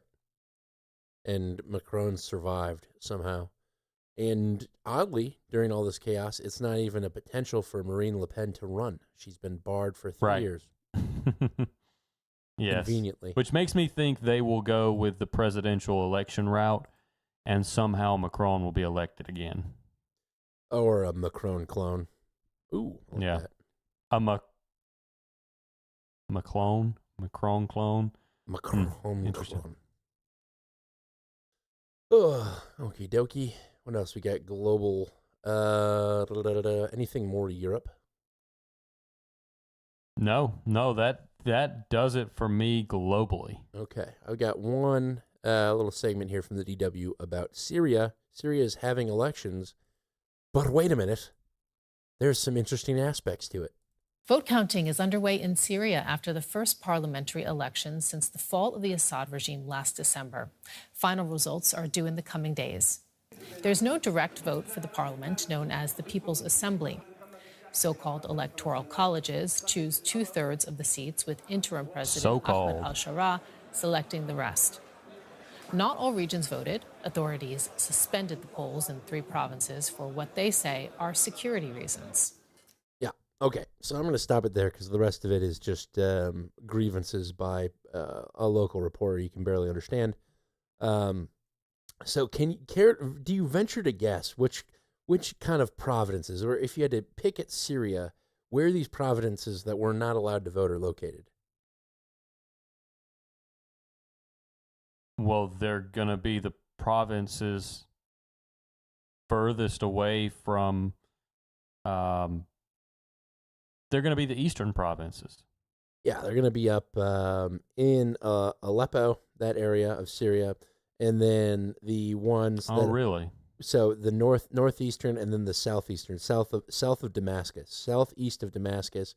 Those are the 2 regions that were not allowed to vote because of security reasons. Al-Shara, also known as Al-Jilani, former detainee by the U.S. as a terrorist, founder of ISIS, now president of Syria, gets to elect 1/3 of his parliamentary seats. So basically, instead of saying Eastern, it's easier to say the provinces closest to Turkey and Israel. Yep. Yeah, I mean, in effect, that's what it would, and they would actually be Western Syria. Sorry, I'm sometimes dyslexic with the compass rose. So the rump state shall continue. Al-Jilani's his seat, al-Shara's seat is not up for vote. So he's going to continue to be the interim president. And a lot of people are saying this really doesn't bode well for the concept of democracy necessarily, because it's really not a democratic process. The people are not that excited, specifically keeping the various ethnic groups that are not that of al-Shara or al-Jilani out of the process is ensuring that the tribalism within Syria continues and that it remains a rump state that can never, ever pose a threat to Israel as designed by Israel in the West. There you have it, folks. Syria. Still the same as it was last week. But this time, they're voting. Yeah. Anyway, that does it for my foreign as well. You want to thank some people? Yeah, let's do it. I hope we have some to thank. We got some people to thank. Absolutely. Millennial Media. Offensive. That's right. You are riding along on the offensive every Tuesday night at about 5:30 p.m. John and I come on and we karate chop the mainstream media and the global elites' agendas, and we present it to you the best we can, at least in our opinion, as what we think is going on in the world. And we like to have the conversation along with the people that are in our chat room. They went to chat.mmo.show. Maybe I should change it to chat.mmo.show just to be consistent on that front. But they went there and they're listening live. They're chatting with us live, adding value in general. And the most important part of the show is the value. So we don't have any advertisers. We're not trying to sell you stupid things. Instead, we put out the show for free. That's our value. And in return, our supporters, the people that are talking with us, return value. And that can come in many ways, shapes, or forms. It can be art. It can be fiat donations. You can go to mmo.show/donate. Or it can be articles, clips, songs, even. Potty Mouth has been making some pretty sick end-of-show mixes for us. and or not for us, but end-of-show mixes that he lets us use at the end of our show. And I find that valuable. So that being said, we always like to start off by the person that provided the art from the previous episode. And this one is amazing. This is from Wolf, and it is in relation to Iran and the ban of Iran. Yes. From Costco. Yes, it is. And it's great. I mean, it's just anything you would have wanted if you said, hey, here's the issue, here's the news, here's the issue, make me a piece of art. Yeah, I mean, the font it's Costco font, true and true through and through. You can see that. He nailed that aspect of it. Just the men in their kind of traditional Iranian, I would call it almost like militantly terrorist garb, to be as respectful as possible. In a line, pushing shopping carts outside of their Iranian plane. So the story behind this is Iranian diplomats have been apparently coming to the U.S. for UN meetings and then just loading up planefuls of goods from Costco. Yes. And they said, no more. No more. No more. You can't do that anymore. And so this is their final hurrah. They've got probably about 100 guys pushing carts into planes. And it might be AI generated, but whatever that prompt was perfect. And this is consistently Wolf taking a concept and going above and beyond with it. Better than either of us could do. And it's always appreciated and always very valuable. Indeed. That is the man of the hour, Wolf, as we like to call him. So thank you very much, sir. I don't think he had any... I don't think he had any... He sent competition last week. No competition. He did send us a couple of options last week. Some of them were pretty good too. he had, and I almost forget what the context was behind this. It's a house decorated in Chinese stuff with the Chinese font, and it's very good. I don't even remember what that is in reference to. I don't either. I do. It's from the LLC, the Chinese LLC that was formed at my house. And so, yeah, I forgot that was last week. That's good. And then, yeah, he nailed that one. I love the Chinese characters under our names and whatnot, and the decorations. Yeah, I had for those that didn't hear last week, I had an LLC from clearly a Chinese individual registered at my address, and have started the process of having it dissolved. As of my last check, it is still an active LLC, but if that does not change by Friday, I will be calling the Secretary of State once again. On his personal cell. On his personal cell phone. That's how you get things done in this country. And then he also sent this protest piece of the old boomers holding MMO show signs in reference to the Trump protests, which are pretty much all octogenarians with exercising their rights. Since all the shopping malls have shut down, this is how they get out and about. And it's good. It's a good piece. The stern look on their faces, the MMO, the show, in front of a seemingly run-down gas station. I don't know. There's something very, like, something about me wants to take this and print it on a T-shirt. The Wolf sent us these art pieces so that we can have unique art for each show, so that when people find the show in their podcast player, it is a new piece of art for every show relevant to that show, not just standard,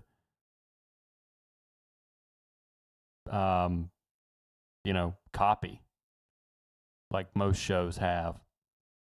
And, it's really cool. If you're listening in your car, this will, depending on which podcast player you use, that show's album art will show up on the car. It's very nice. And we are accepting submissions for art tonight. You can email those to john@mmo.show and dan@mmo.show. Send us anything. Even if you don't think you can make a good art piece, you got to start practicing somewhere, and you've got a chance of being credited with being the episode artist for episode 189 for all time. I mean, just imagine if this show gets to be a show that has millions of listeners and is widely known, you can always say, I was the art producer for episode 189 before many people even knew about the show. I made art, and you can go look at the art that I made on the website right now, today. I made that art for those guys. And I think that's pretty cool. That's a pretty cool opportunity. I think it's cool, too. I think it's cool. I think Wolf is a cool guy, and with great ideas. We got a lot. Yeah, he does have great ideas. I'm a sucker for conceptual art. I want it to be a funny concept in the art. And Wolf is a man after my own heart in that regard. His concepts are so good.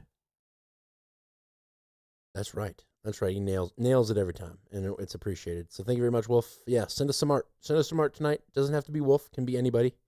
But you're gonna have a hard time because Wolf, he understands our brains, I think, and he gets it perfectly. So thank you, Wolf.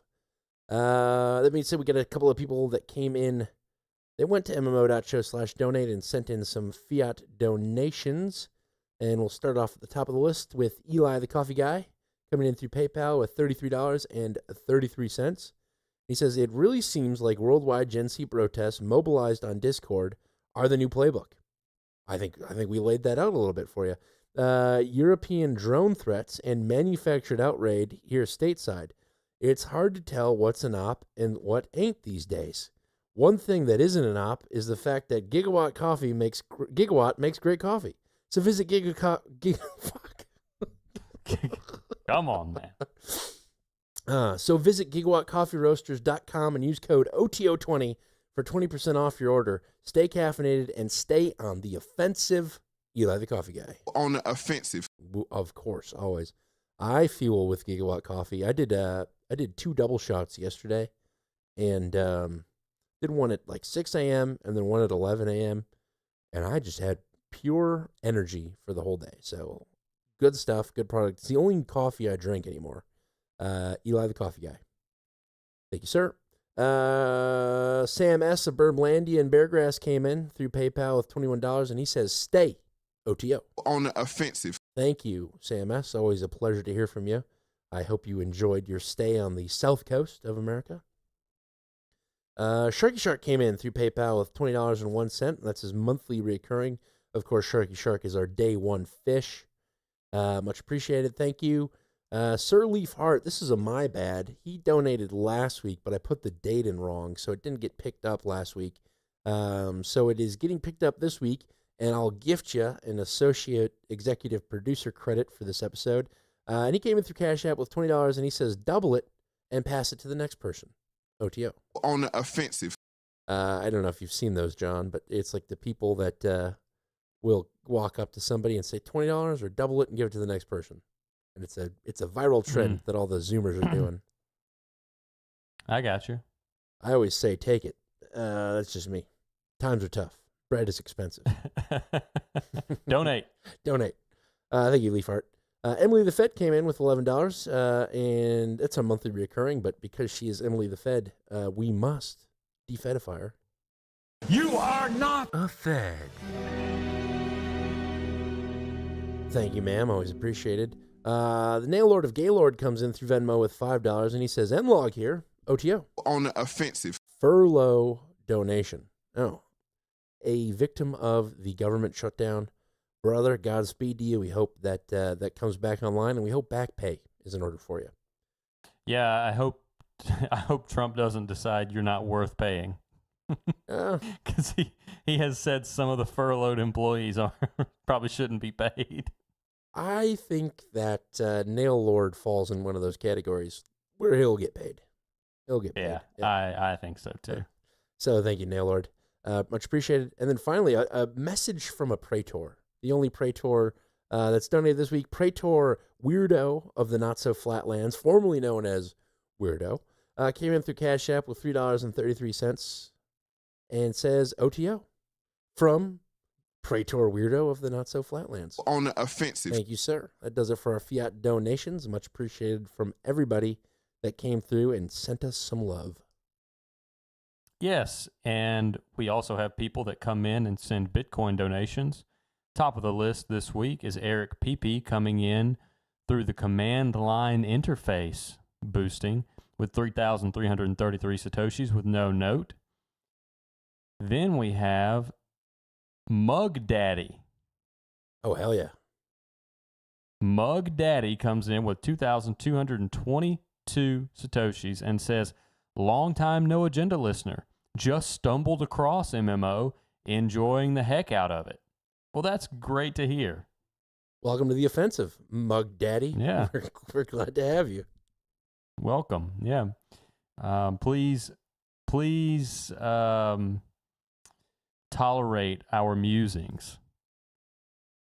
Salty Crayon comes in with 1,776 Satoshis and says, I can tell you from boots on the ground, Pete Hegseth's remarks were directly related to the Army.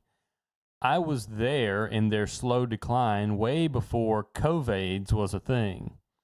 The one branch that never wavered on meeting the standards is the Marine Corps. No beards, no extreme hairstyles, and no fat bodies. Finally, the pussification of our military is over. Hoorah! Thank you, Salty Crayon. Mr. H comes in with 1,000 Satoshis and says, post Charlie Kirk, more and more, quote, Jesus-curious people seem to be showing up on Sunday morning, looking to make sense of this broken world, and yet not one word about it at my corporate workplace. Yeah, the corporate, the workplace, there's this, we've been thoroughly indoctrinated that you cannot talk about anything cultural or anything political at the workplace unless it's in a very snide, ironic way. And I think that is completely unhealthy. Adults should be able to discuss these things in their workplace and agree to disagree on the things that they disagree on and still work together in a group, striving for a goal in a workplace. Alas, that's not the case. But I really appreciate that observation. Bully Steed jumps into the list with 1,111 Satoshis and says, OTO, remain on the offensive, and we shall. Thank you very much, Bully Steed. OTO. Fairvold T comes in with 377 and says, thank you for your courage, and OTO for show 188 and 189. That should total 377 by my quick maths. Yes, your quick maths are correct maths. V4V, you guys will always be free, as in liberty. Always an interesting listen. Is this enough for me to defed? Dan, what say you? I say yes. You are not a Fed. And you know, I always suspected of him being a Brit. And when he said quick maths, I'm thinking he might be. Thank you for Weirdo comes in with 333 and says, quote, yes, this individual is super cool and fun to hang around with. Just don't mention topic A, B, or C because they might go off on a hateful and or violent tirade. End of quote. That's how you handle conversations with schizophrenics. Just saying. Salute, OTO. On the offensive.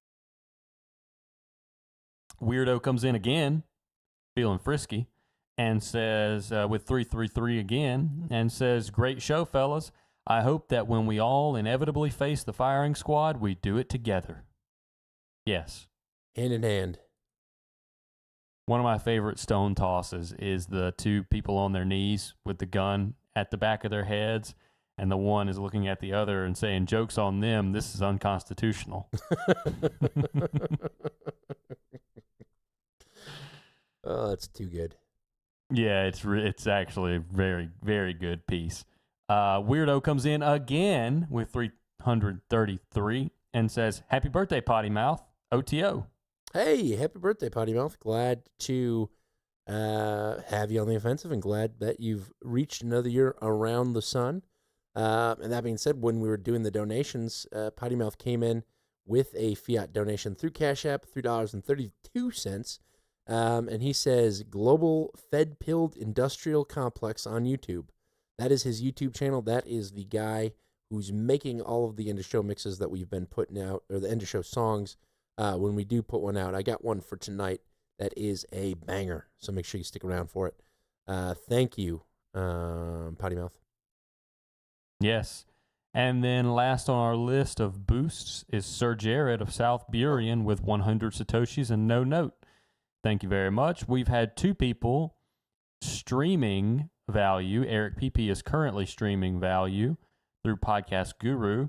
And Boosteen, new name, streamed through Podcast Guru for number 188, The Real Black Block.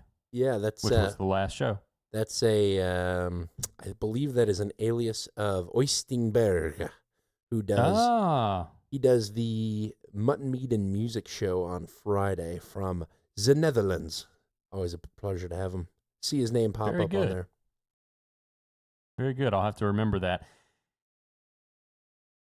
Well, thank you to everyone who sent value to the show, whether it be links to our emails, john@mmo.show and dan@mmo.show, artwork to our emails, end of show mixes, clips, news articles, or monetary value in some method. We greatly appreciate it. It's why we do the show. You'll never hear an ad on our show. We don't believe that you can have a free speech product and run ads at the same time. So we don't run ads because we like to speak freely.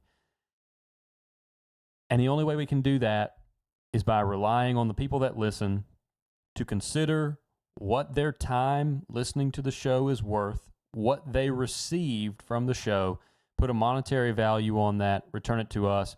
When they see something interesting throughout the week, they think of us, they send it over to us. When they have some creative urge and create something like an end of show mix or an art piece, they think of us, they send it to us. That's all value. It's all material that we put back into the show to feed the value that the show provides to you, thus creating the value feedback loop. It's what we call it here. And it's up to you to keep driving that feedback loop. If you've never donated before, there's not a better time than now before Dan has two more mouths to feed. And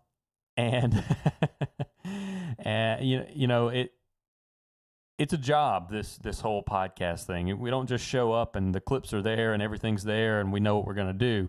I mean, we do wing it to a degree with the discussion that we have. We don't script anything, but we still have to prepare. We have to somewhat know what we're talking about when these things come up.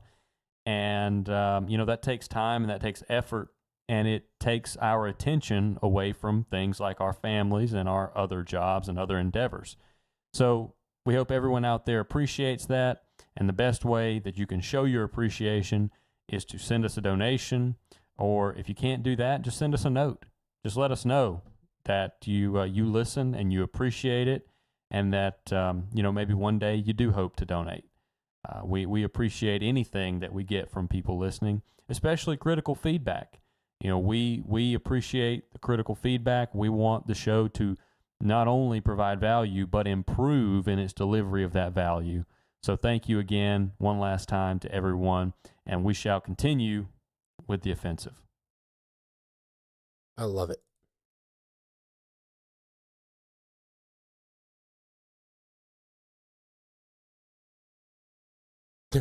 Well, something's not right. It'll happen every now and then. Dan's sounding machine is broken. That's right. I don't know what's going on. Huh. Well, I've got a whistle handy. Blow it.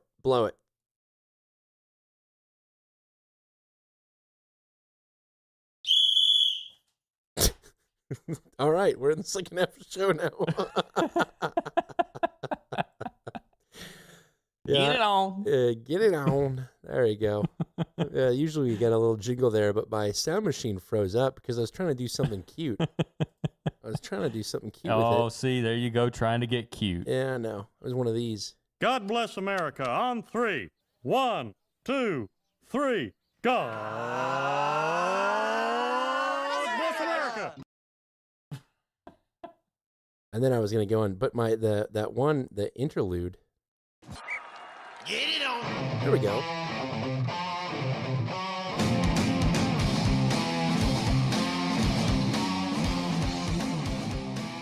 I always stress just a little better than my whistle. Well, I always stress to people that it's a live show and it's unedited. We put it out when we're done, and the people that like listen to Serial or anything that NPR does are like, ooh, this is rough. It's a rough show.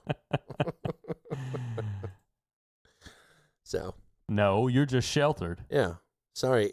I don't have a team of women and men that drink lattes to edit my shows for me. It's just me and John. Right.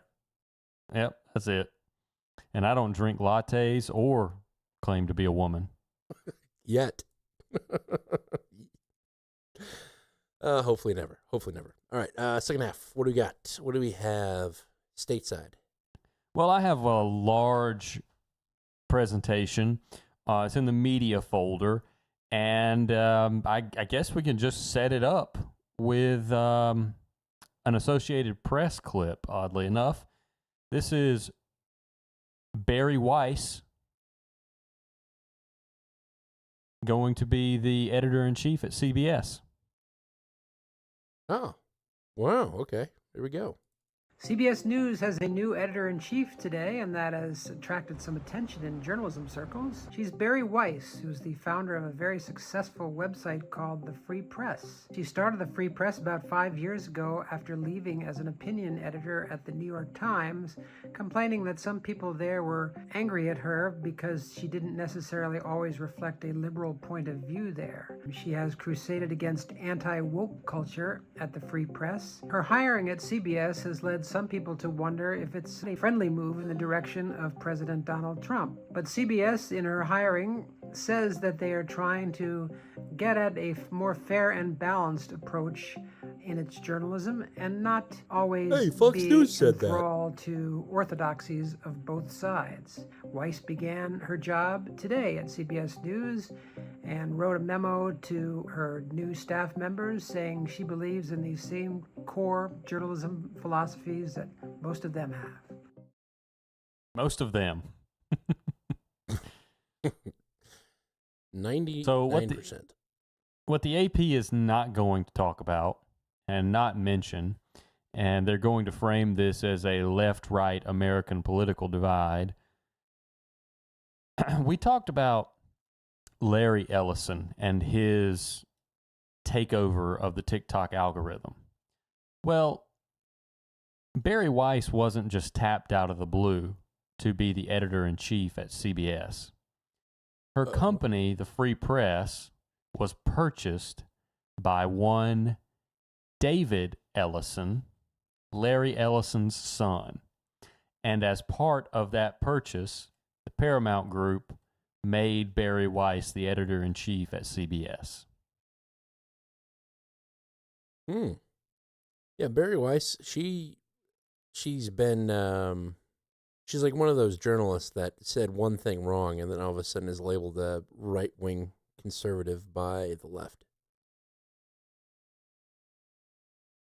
Well, let's find out, at least on one topic that I think would interest people who take an interest in what the Ellisons are, let's say, affiliated with. Let's hear Bari Weiss on Jillian Michaels answer, what is a Jew? There's two clips. One is what is Jew and what makes a Jew? What is Jew? Okay. The question of what is a Jew and what is Judaism, it's not a dumb question. It's actually a very sophisticated question. And the reason for that is because Judaism has been sort of boxed into all of these different modern categories that did not exist when Judaism became a thing in the world. Judaism is an ethnicity to some extent, not a race by any stretch of the imagination. As people who have been to Israel will know, the vast majority of Jews in Israel are Jews of color. Again, Jews don't understand themselves by these categories whatsoever. I'm using extraordinarily contemporary language, like people Arab of color Jew or white versus people. Ashkenazi, Jew, Eastern European Jew. Yeah, you can be an Ashkenazi Jew, you can be a Mizrahi Jew, a Jew from North Africa, you can be a Sephardic Jew, a Jew that originated in Spain and was kicked out during the Inquisition. It doesn't matter because they're all Jews. So what does it mean? Well, most fundamentally, it's a belief in monotheism, a belief in one God. If you believe in Jesus being the Son of God, you're not a Jew. I mean, like, categorically, because that is to not believe in the fundamental. You are not a Jew. That was the fundamental original fissure, right, between Christianity and Judaism. Because Jesus was a Jew, and then it split because exactly. you thought Jesus was the Son of God, or you didn't. You became Christian, or you stayed Jewish. Right. But I think the core reason why Jillian. this is a relevant question is because when people are trying to understand what Jew hatred is and what is simply being critical, being skeptical, being, any of the other things you were describing, it's like, well, what am I against? Am I against Judaism as you were saying, Jillian, Judaism as a sort of state, as the Jewish state? Well, the reason that the question of what is Judaism and what is a Jew becomes extraordinarily relevant is because you are trying to understand, and I think many people are trying to understand, well, in order to know if something is anti-Jewish, you need to know what Jewishness and Judaism is. hardcore right-wing conservative. I can tell. So do you know, after listening to that, what Judaism is or what Jew is? Pretty much everyone that believes in one God, but not Jesus, according to her. That's all I pretty much got from it, too. Not a race. They're not a race. Nope. Yes, so the next clip in this series of thrilling clips from Barry Weiss, the known theologian and philosopher, is going to be, it's titled Predates Anything, and this just really stuck with me. I couldn't really put words around it when I heard it first. Maybe I will be able to here, but this one really stuck in my craw. The core thing, I think, for your listeners to walk away with is that unlike Judaism is a thing that predates all of these modern categories of ethnicity, of race, of faith. Is Judaism a faith? Well, it's a faith, but it's also other things. The Hebrew word for what Judaism is meaning peoplehood. And peoplehood encompasses all of these different things, including a connection to a particular piece of real estate about which there is a... Hold on.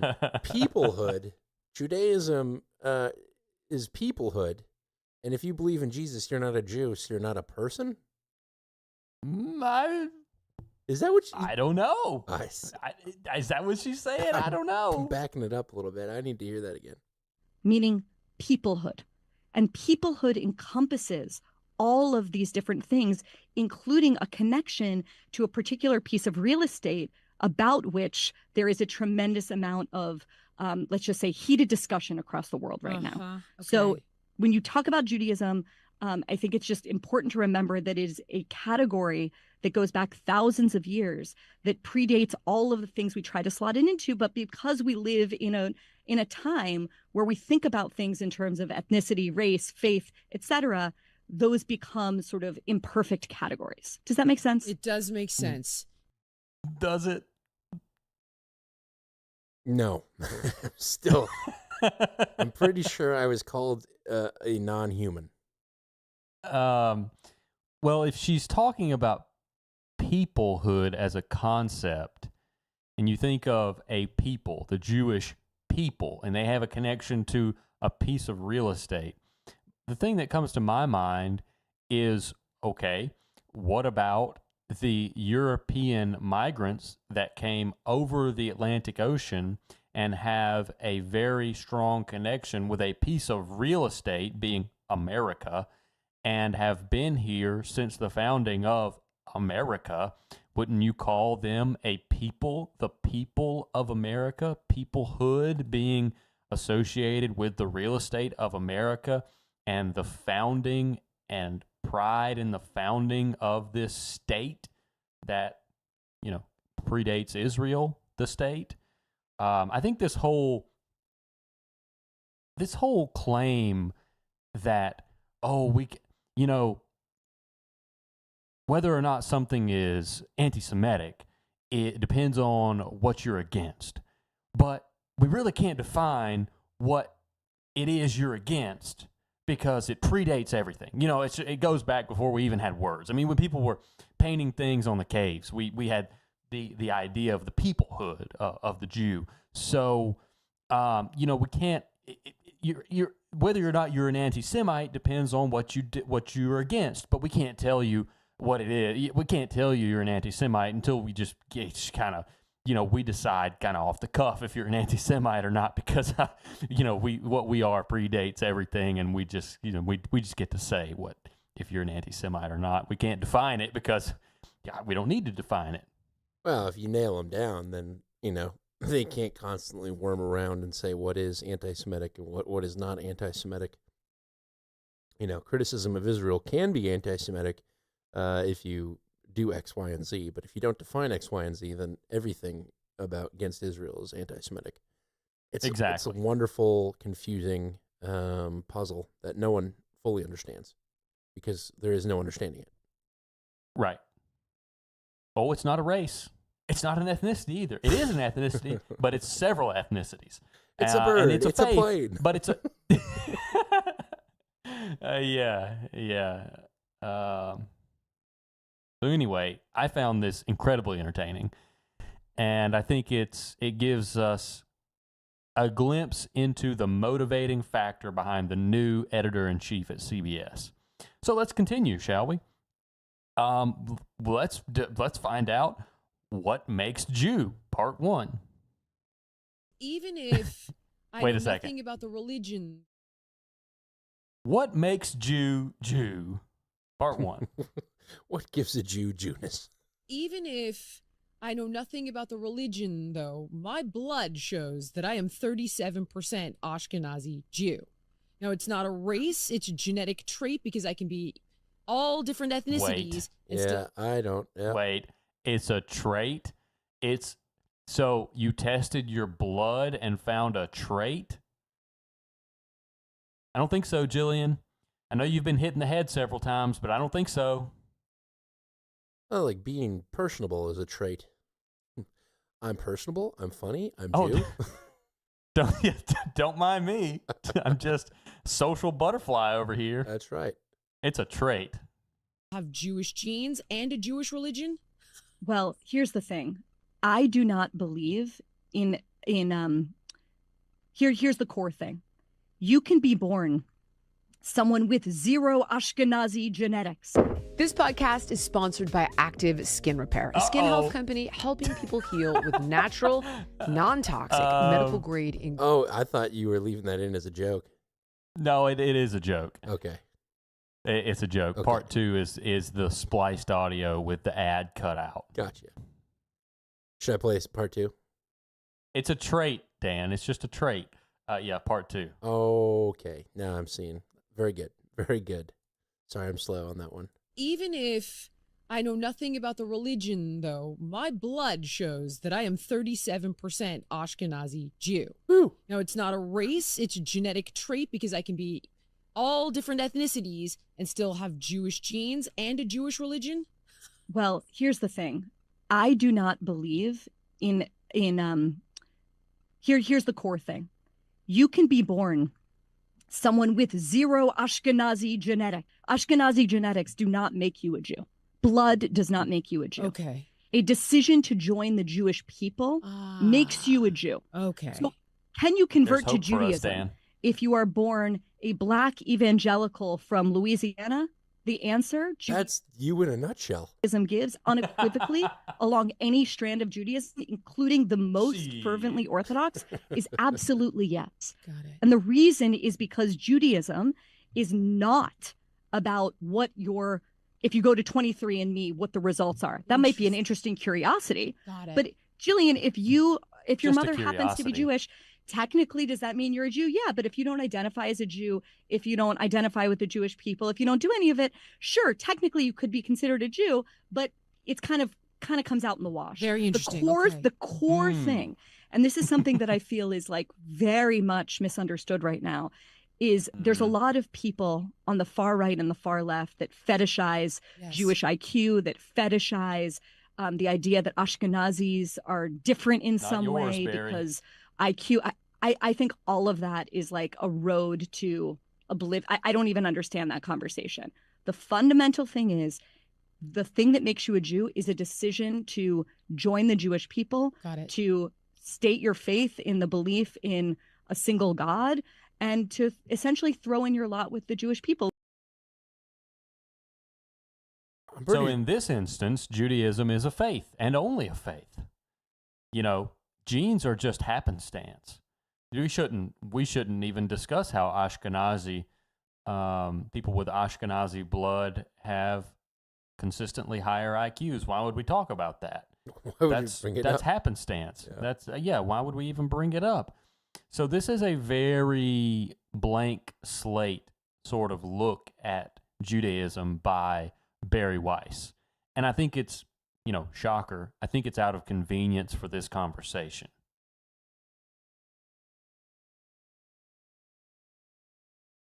So anyway, let's hear a little bit about criticizing Netanyahu, known Jew.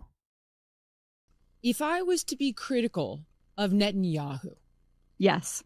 does that make me anti-Semitic? Absolutely not. It doesn't. Well, see, I would think that. And yet, I am seeing people who are critical of Netanyahu be smeared with that brush. And then I become torn because I'm 37%. Listen, I personally am pro-Israel. Now, there are things that have gone on that are deeply upsetting, right? We've all seen the images of children dying under rubble in Gaza. We have all been told that 63% of me finds that immoral. Humanitarian aid can't get in, and there's vaccines they're holding from the kids and food and blah, blah, blah. We've all heard this. Blah, blah, I could be blah. against that no matter where that was happening.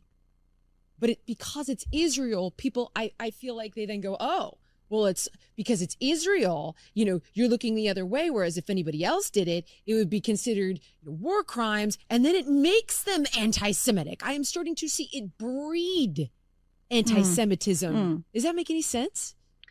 Yeah, I mean, there's so much in that statement, and there's so much sort of true information and frankly kind of like information warfare happening right now around this issue. Right.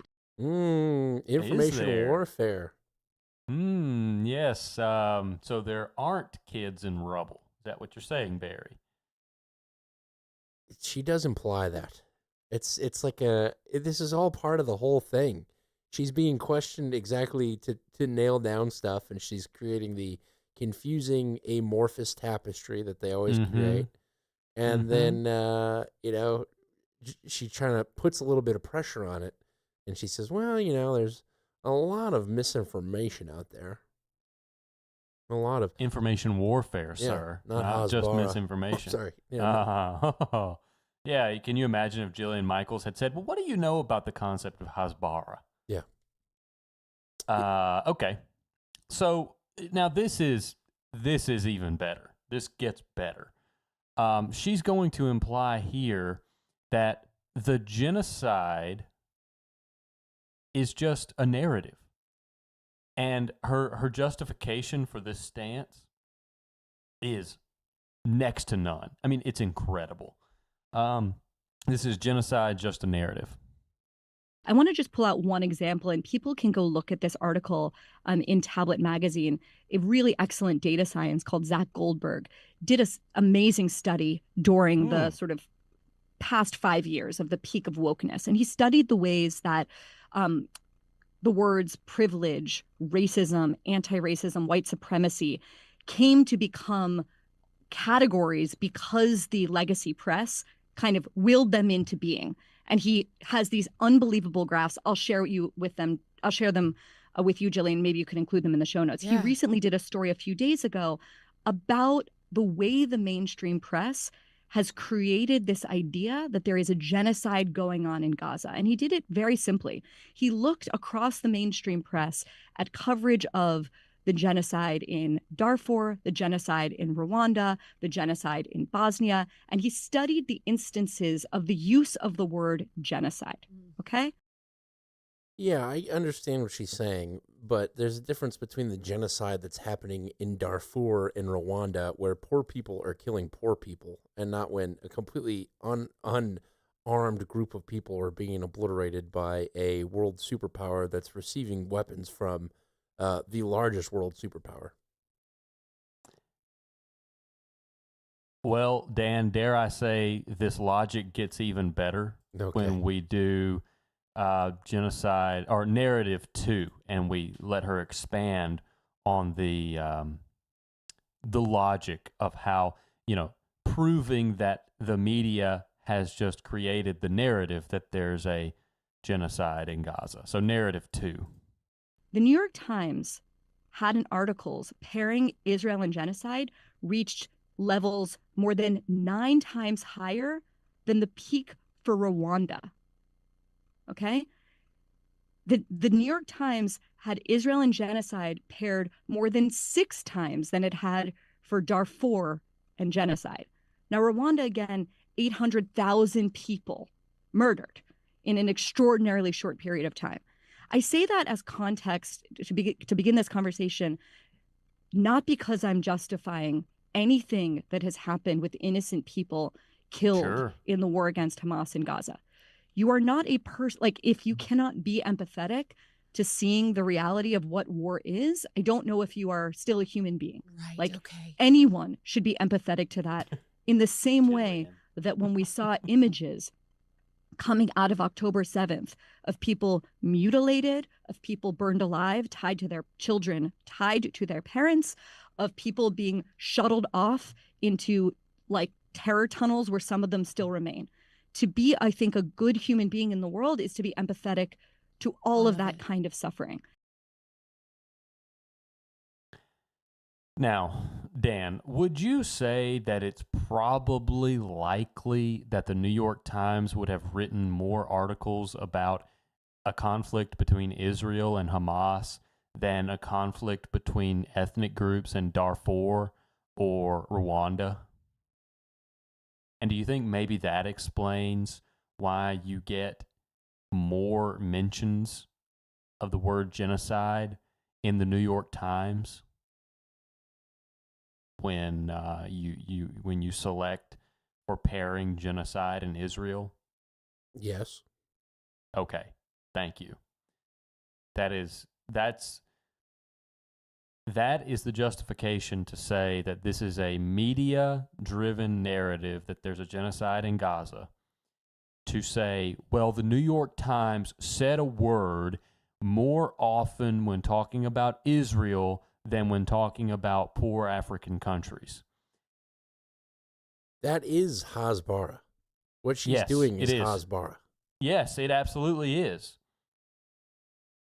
Insane. And she's the editor-in-chief of CBS now. Wow. There'll be more pro-Israel than Fox News soon. It's gonna be an interesting competition. I think we should keep our eyes on it, just for some of the traits. So let's hear an analogy. Anti-Semitism, American analogy. I think what is important in terms of the distinction you were making when you said, can you criticize Netanyahu and does that mean you're anti-Semitic? Of course not. I will demonstrate it right now. Many of my Jewish friends and Israeli friends do actually criticize him.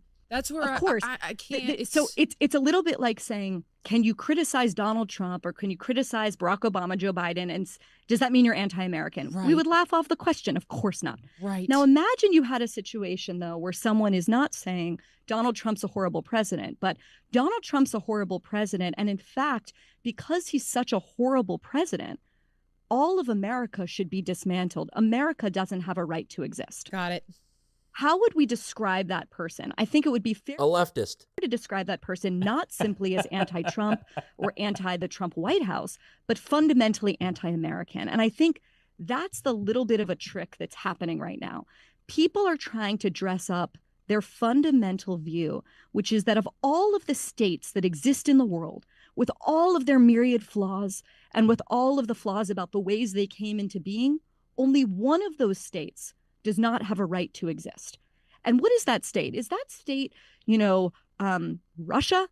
Is that state China, which is carrying out a genocide against the Uyghur population, the Muslim Uyghur population? Ooh. You never hear about that. Oh, big points for her there. Hey, look, I just mentioned a Muslim genocide, and I'm a Jew. Right. Boom. Right. Boom. Yeah. There's Look only at me being objective. Exactly. one single state about which that is even the conversation. Why is that? And that is where it starts to become a question of double standards and demonization. Well, how about this? Try this on for size, Barry. No state has a right to exist. Fair. The framing this as if you criticize Israel, you're saying they're the only state that doesn't have a right to exist is a very intentional framing. And the correct way to approach this is no state has a right to exist. And if they so behave in a way that leads to this, any state should be dismantled. So I don't, and also they're funneling a lot of this through Netanyahu, almost like a foil. You know, oh, this is what you're allowed to criticize. You can criticize Bibi. But if your criticism extends beyond Bibi to the actual state apparatus that's carrying out this, that's prosecuting this war, then we got a problem, mister. You should really watch what you're saying, because all of a sudden now you're criticizing the peoplehood. And you can't do that. That's anti-Semitic. And we will relegate you to the trash bin of history. So Netanyahu is being used as this whipping boy, where dimwits will say, oh, well, if I can criticize Netanyahu, then I guess there's really nothing wrong here. Well, Netanyahu shouldn't be going out there dropping those bombs. And, he shooting those kids under 6 in the head from such a distance that the bullet is still in their cranium. Netanyahu shouldn't be doing that. God bless America. What's funny is there's probably some people that agree with that sentiment. That sentiment you just laid out. Yeah. Unsarcastic. But you see the strategy here of giving up basically a sacrifice on the altar of public opinion, that is Netanyahu, so that there's a bright line, that if you pass that bright line, if you step over and criticize anything or anyone other than Netanyahu, you're out of bounds. I mean, one could argue that this line of logic exists in many of kind of the left-wing-ish arguments when it comes to stuff. Yeah, absolutely. It's a critical framework, and you stay within that framework or you're a bad person. Yep. Now, it's funny you mention that. It's funny you say this is a very leftist argumentative construct, basically, because now she's going to do a 180 and flip you on your head and tell you where Zionism comes from. Oh boy. Okay, I'll go through them fast. I'll go through them fast, and you tell me. I have questions. You say them, and yeah. Okay, ready? So let's start with Zionism. What is a Zionist? What is Zionism? I am a Zionist. The vast majority of Jews on planet Earth, more than 95% by some polls, maybe you could say it's a little lower, are Zionists. What does it mean to be a Zionist? It means a belief that Jews have a right to live in some part of their indigenous homeland in the state of Israel. Now, that some part is doing a lot of work, because many of us would say if peace would be possible by splitting up the land with Palestinians, by all means, let's do it. Some people would say, some people who would identify as Zionists say there can't be a Palestinian state. But up until October 7th, I would say the vast majority of Zionists in the world believed that there would be some sharing of the land between the Jews and their right to be in their indigenous homeland, and the Palestinians, who also are in that land. Full stop. That's what Zionism is. It's extremely simple. People have turned it into a kind of smear. I want to do a sidebar on this because I think it's extraordinarily important. Zionism has been actively turned into a word that is the equivalent in the minds of many, many people walking around the world right now as being something like racist. The reason for that is very clear and historical. When the Soviet Union lost the Cold War, they did not stop fighting their proxy battle, their battle against America and against America's primary ally in the Middle East, which was Israel. And they literally, and I write about this a lot in my book, there's a journalist called Isabella Tabarovsky that's written about this at length. Her family is Soviet Jews. They actively sought to create an international information campaign equating Zionism with racism. Aha, it's a Russian narrative. It's the Russians. And we all know the Russians are bad. They're arguably bad. This is so great. Oh, that's funny. Despite all the Bolsheviks being Ashkenazi Jewish. Whoa, now easy, Kind of easy weird. there. Kind of weird. Come on now. And Russia. You better criticize Netanyahu. I mean, what has Putin been saying about this war in Israel? Not a whole lot. In fact, hey, we've got a lot of Russians there. Actually, that's kind of what he said. So yeah. And to give some credence to the idea of Zionism equating to racism, the idea of Zionism, I would wager, is the idea of an ethno-state. Yeah. Like, but Judaism's not. It's not an ethnicity. It's not a race. It's faith. Instead, you send a Vice reporter down to a bunch of crazy white people returning to the land and say, "This is terrible." Where were you? It just depends on what land. Yeah, exactly. Well, you know, you return to Arkansas, bad. This land is our land. This land is your land. That land is the Jews' land. And if you suggest otherwise, you're racist. But see, this is, again, I want to point this out again. The rational way to approach this is that if Zionism is the belief that the Jews have a right to their indigenous lands, then I am an anti-Zionist because I don't think anyone has a right to any land. Right. And that's the way most people should approach reality. Right. If you want that and land. The Jews have had to, I think that really discounts the degree to which the Jews have had to fight for the land that they live on now.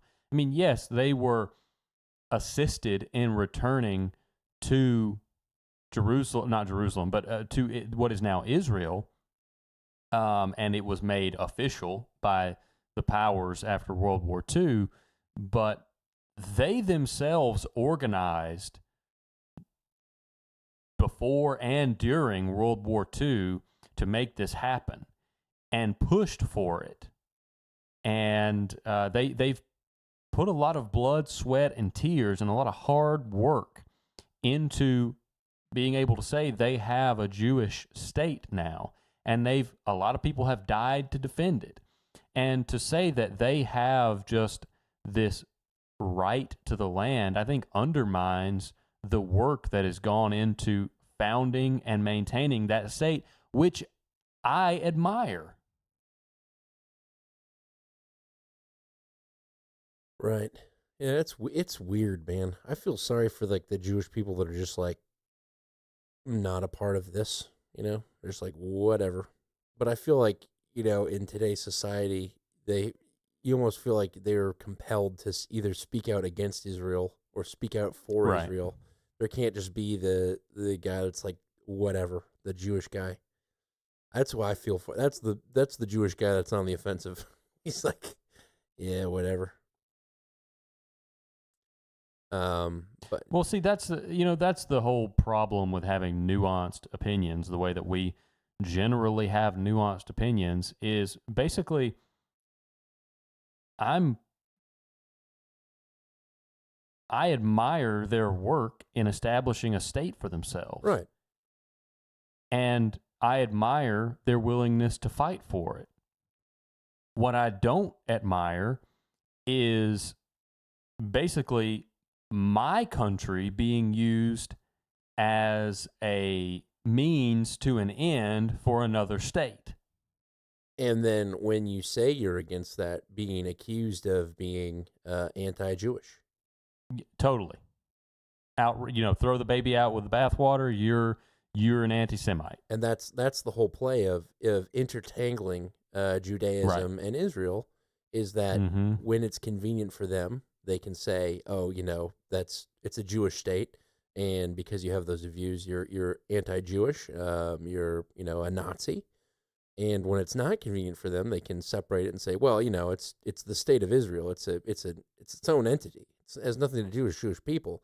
And I've heard that narrative swap about 20 times during the course of these past 2 years, which today is the second anniversary of the initial attack from Hamas on Israel. Al-Aqsa flood. Al-Aqsa flood.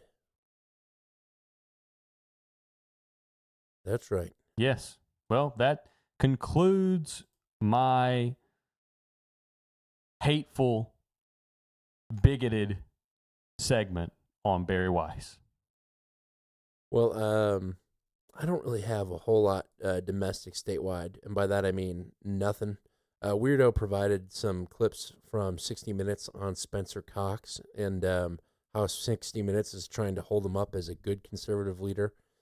Post the Charlie Kirk assassination. He's the mayor or the governor of Utah. It's interesting, but it's kind of, I don't know if it really fits with the flow of tonight's show. So I thank you, Clip Custodian, for sending that. But I do have a fun one. Are you tapped out? I have one more protest clip from Illinois Senator Tammy Duckworth on Face the Nation, and she says something interesting here about the protests in Illinois. Mostly peaceful, something along those lines. You'll find out. All right, let's drop it. He has surged, or the federal government has surged agents from different groups. The FBI said yesterday they're sending folks in. Tell me about these protests, because the images look pretty intense of what has happened in between people on the streets of Chicago. We're showing some of that video now around immigration issues. As I understand yesterday, ICE authorities shot a Chicago woman in the Brighton Park area. Secretary Noem claimed ICE fired defensive shots at this woman who was armed, who had appeared in a Border Patrol intelligence bulletin previously. She claims that federal agents were surrounded and were threatened. What are local authorities telling you about what they think happened here? Well, they lie, right? The Trump administration lies. We have a president who's a known liar, and they have been lying about the situation all along. And in fact, they even shot tear gas grenades, I think, at a reporter who was simply driving by with her window open. And so we're urging people, we're urging our protesters, remain calm, peaceful protests, exercise your First Amendment rights, but videotape everything. Everybody has a phone, tape everything, so we actually have real evidence of what is happening. Yeah, not the we know the lies Trump that administration you guys are lies spreading. consistently. And what I am hearing is that for the large part, people are being very quiet, are being very respectful, but ICE is being very aggressive. I remember 2020. I went to a event when they wanted to rename St. Louis to Confluence, some BS, tie-in to Black Lives Matter. And I heard the narratives that came out of that event, and I saw it with my own eyes, and I was like, nothing even remotely close to that reality happened. You know what I mean? And that's exactly the left-wing Saul Alinsky rule for radicals. You lie first, you get the narrative out there, and then that's what everyone believes. No, even if you go back, correct the record, people only hear and heard that first part. And that's what's going on in Chicago right now. Probably both directions, honestly, both directions. But I do not put it past the leftists to say, oh yeah, a reporter had a gas canister shot into her window, and then this activist wasn't even armed, but she was shot by ICE. And there's no video evidence of it, so it's a convenient narrative war. But they're waiting for that one video. They're waiting for their George Floyd video. That's what's going to happen. Well, you missed what I brought the clip for. She says, we're telling our protesters. Oh, our protesters, the people that are with us on our team that we're paying. If you can see in the waveform where Tammy Duckworth starts talking, I would implore you to just play her response to. Tell me about these protests, because the around immigration issues. Secretary Noem claimed ICE fired defense. There we go.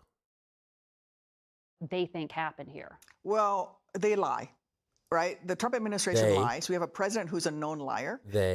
And they have been lying about the situation all along. And in fact, they even shot tear gas grenades, I think, at a reporter who was simply driving by with her window open. And so we're urging our protesters, remain calm, peaceful protest, exercise your First Amendment rights, but videotape everything. Everybody has a phone, tape everything so we actually have real evidence of what is happening. We know the Trump administration lies consistently. And what I am hearing is that for the large part, people are being very quiet, are being very respectful, but Okay, you ICE can is stop being it. very aggressive. You heard our, and then I heard what you picked up on where she's wanting that content. And she wants the de facto video that they can post on social media and say, this is wrong, wrong is wrong. Let's have a mass protest. Yep. Yeah. I don't know. I think I spoke to a couple of people in Chicago. They think it's good. they don't mind. They're fed up with, I think, a lot of normal people that you don't hear from, that aren't out in the streets shouting, are fed up with all this stuff. So we'll see. Yeah, I think you're right. I think Trump has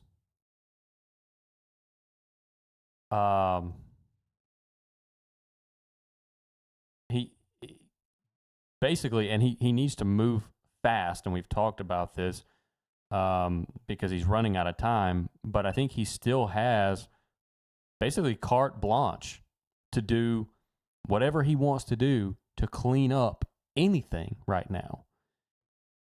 And it just seems like he can't get the machinery moving quite with the momentum it needs to actually do something that's going to have an impact. Right. Because you can go out here and you can continue the deportations, even though they're not on pace to meet any kind of meaningful numbers, even though some is better than none. They started throwing out the self-deportation numbers of 1.6 million, which maybe it accounts for, I think, like 70% of deportations too. Yeah, the vast majority, 400,000 and 1.6, I think, is what the numbers they were touting. Yeah, and basically, when you have these clashes between the police, the National Guard, ICE, and federal agents with these protesters, yeah, you're going to get some videos of people getting shot in the face with bear spray. But even if you arrest these people, their local DAs are going to dismiss the charges because you're the bad guy. You've got to dismantle these groups, starting with their finances. And that's why last episode, and I'm harping on it again, Antifa could be classified as an international terrorist organization. You could link enough funding from certain people to Antifa and to other similar enough groups in places like Italy that you could classify them as an international terrorist organization, and you could really make meaningful change. But to that point, I don't know if you saw this, the Rose City, which is the Portland Antifa, the founders of that have fled to Sweden, with which they have dual citizenship. Mm-hmm. The founders of one of the most notorious anti-fascist groups in the country, the Portland Antifa, have fled to Sweden, their home country. Yeah.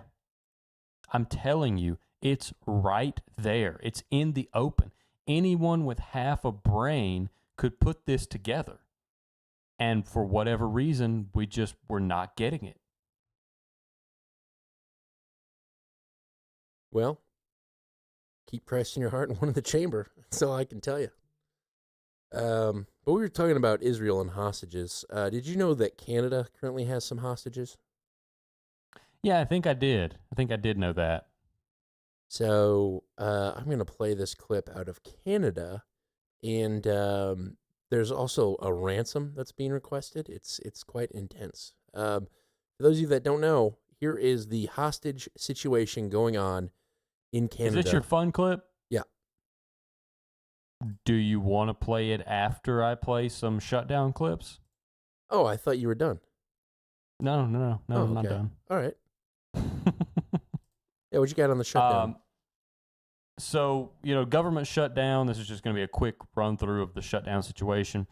The Republicans are wanting to pass their clean CR, quote unquote clean CR. Democrats are saying no, by golly, we want the Affordable Care Act subsidies to remain in place. Now, the Affordable Care Act subsidies are there to subsidize the plans that are sold through the Affordable Care Act marketplace. Now, the sticky part of this is that most people that use the Affordable Care Act marketplace aren't on Medicare, Medicaid, or employer-sponsored health care. So basically, if you let these subsidies expire, and I'm not saying it's good or it's bad, I'm just telling you what's going to happen, and you can, I'm talking about the political ramifications of it. You are letting subsidies expire that are going to increase healthcare costs for people that are self-employed and have chosen to buy private insurance. So basically, most people that support Trump. So this is, I don't quite understand the calculus here with the Trump administration. And on that point, I've got two clips on these insurance subsidies. The first is we'll hear AOC on insurance. This is not a fight over tax credits. This is a fight over your ability to go to a pharmacy and afford your insulin. We're not talking about just 15 or 20% increases in people's premiums.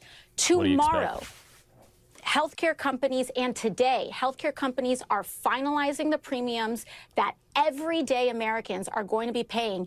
And we are talking about a doubling of monthly healthcare premiums, not even including your deductible, in terms of what people are going to be paying next year because of $1 trillion in Medicaid cuts that were put together earlier this year. And I don't know about anybody else, but I do not think that this is just about a tax break or a small tax extender.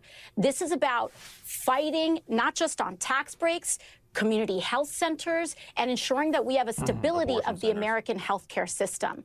And when Republicans use a legislative mechanism to gut the American healthcare system, we have to use a legislative mechanism in order to restore it and to fight for it. Because at the end of the day, people may talk about tax credits this and tax credits that. What they do understand is when you have insulin and you can't afford it. What they do understand is when your kid has chemotherapy or your spouse gets diagnosed with cancer and you go into a hospital and it doesn't get covered. And you have to choose life and death. That's populism. Okay. That's populism of the left right there. Exactly, which is why I mentioned it earlier. Now, they're still a little off the mark.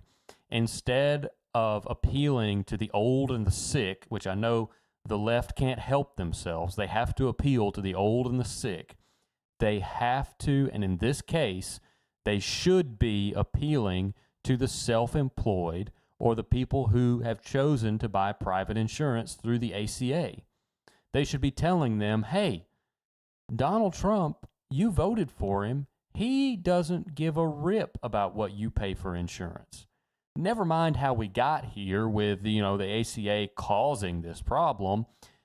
The fact of the matter is that he's about to let your subsidy expire. You're going to be paying so much more in premiums. How can you say he cares about you? The left should be courting the working populace in America, but they can't quite get there.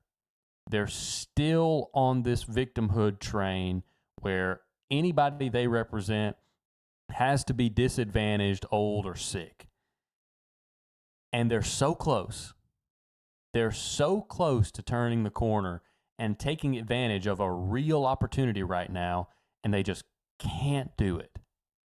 But there are true populists on the Republican side that are saying, hey, wait a second. This actually sucks for my constituents. Marjorie Taylor Greene on ACA subsidies. Well, the new crack is forming in the GOP as the government shutdown drags into day 7. Republican Congresswoman Marjorie Taylor Greene is now breaking from her party and supporting the extension of Obamacare tax credits, which is a key issue in this standoff that's led to this shutdown. The MAGA firebrand says her own children's health insurance premiums will double next year if Congress allows these credits to expire. Today, reporters asked Speaker Mike Johnson about that. Congresswoman Greene does not serve on the committees of jurisdiction that deal with those specialized issues, and she's probably not read in on some of that. Okay, look, everybody's entitled to their opinion. I mean, not everyone knows everything.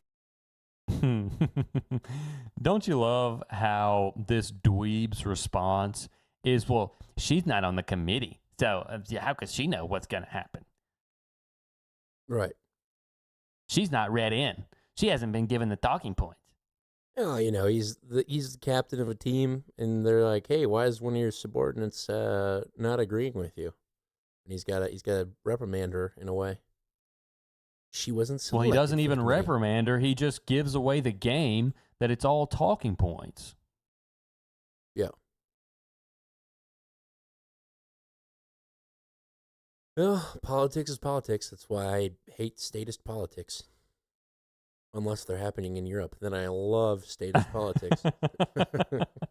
Arm's length statist politics. That's right. That's right. Speaking of statist politics, Canada and the hostage situation. Let's play this bad boy. It is unbelievable. Ontario's Marineland theme park is asking the federal government for financial support to care for the last captive whales in Canada. The park says without aid, it will be forced to euthanize the remaining 30 beluga whales in its possession.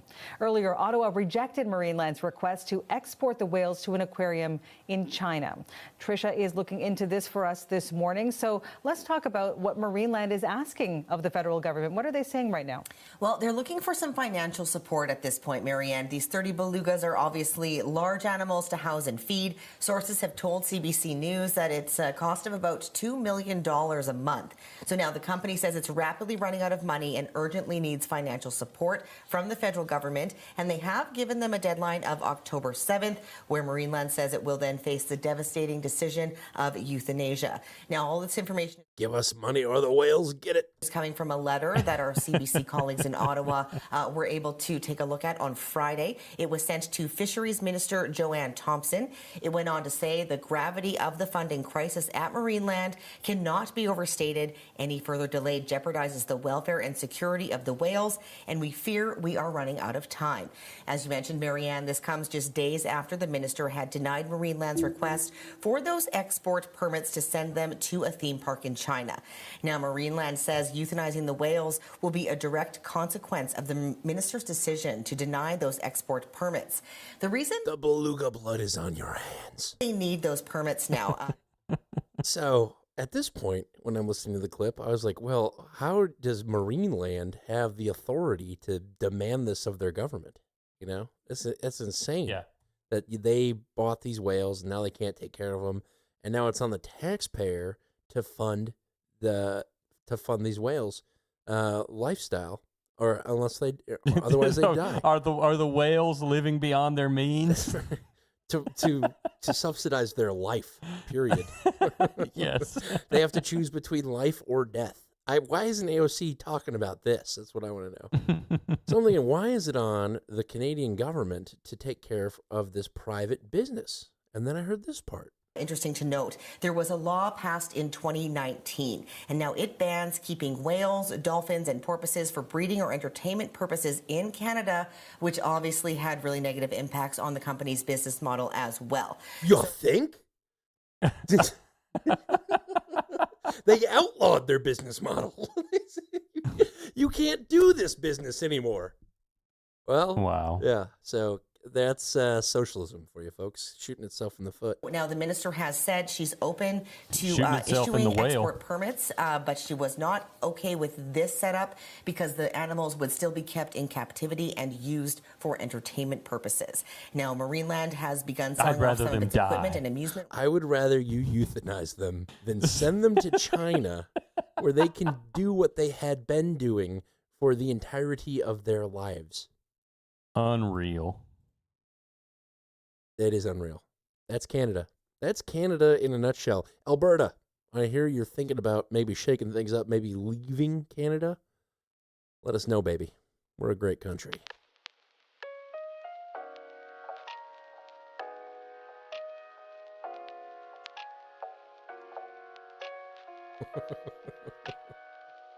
Hey, we need some money, otherwise these things are going to die. Whale?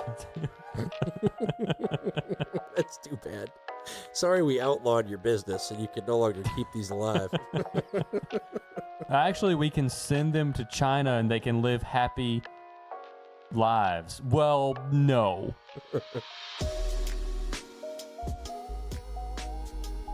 Why don't we send them to Japan and put them in that cove where they kill the dolphins, and we can just sell them to tourists for sport.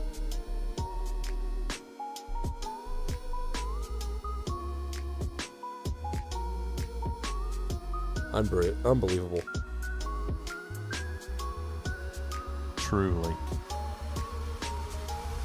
That is a country we could take so easily by force. I think we should. Their civilian population is unarmed. Lest you call getting shot with an air rifle armed. All of their population is within 100 miles of the border. It'd be over in 3 days. It'd be a 12-day war.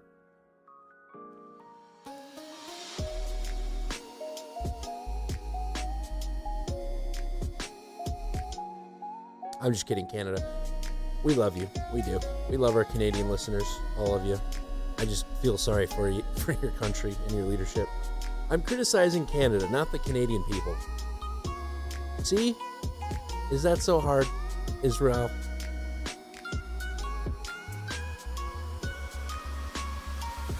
But, I don't know. Just a podcaster.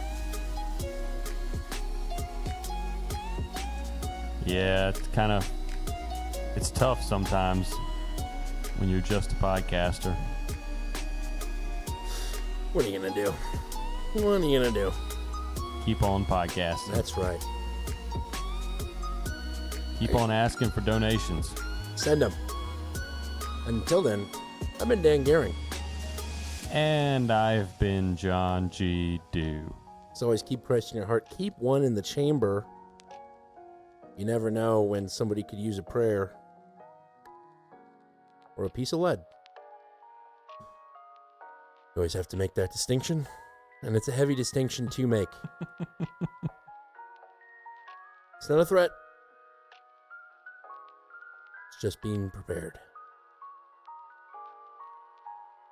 MMO. Out.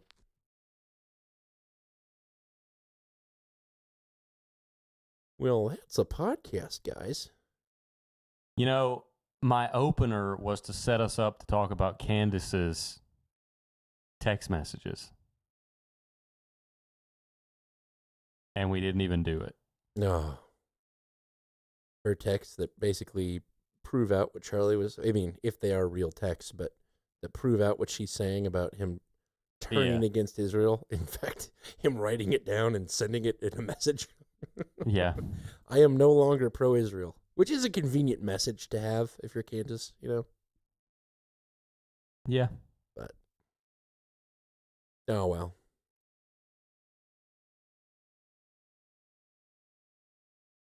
A lot of cunts in the chat. Appreciate it. There's one cunt in the chat that came from Cotton Gin. Thank you. We will see you next Tuesday. Let's see. Let's produce this bad boy, huh? Let's produce it like a head of lettuce. Ooh, I like that. Insufferable twats. Russian law. Your EU citizenship. US of E. Pantssuit Stasi. That's funny. Funding the ethnics. Macron clone. The less whites. Gigacock. Did I say gigacock when I was reading it? You got really close. I don't think I did. Jesus Curious. What is a Jew? Just a narrative. The Russian narrative. Return to Arkansas. Our protesters shoot yourself in the whale.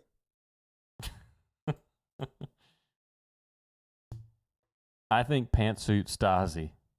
Pantssuit Stasi. I'm for it. Stasi is how you spell it, by the way. That's how it's spelled. All right. Let's see. I think I only did that drop.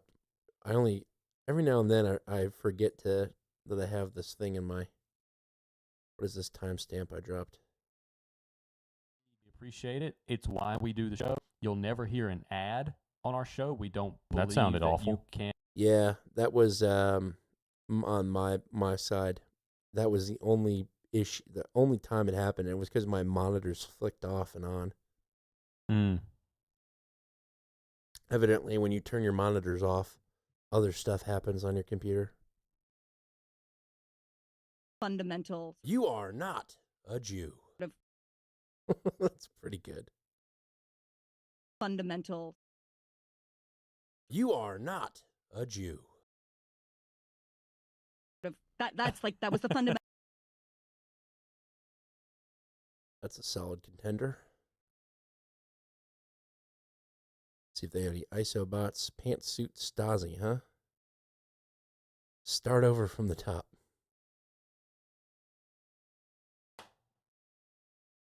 You not here with you? You are not a Jew.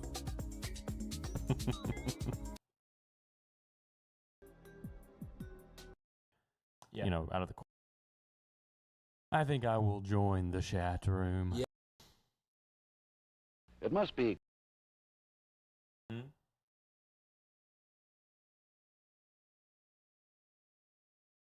Oh.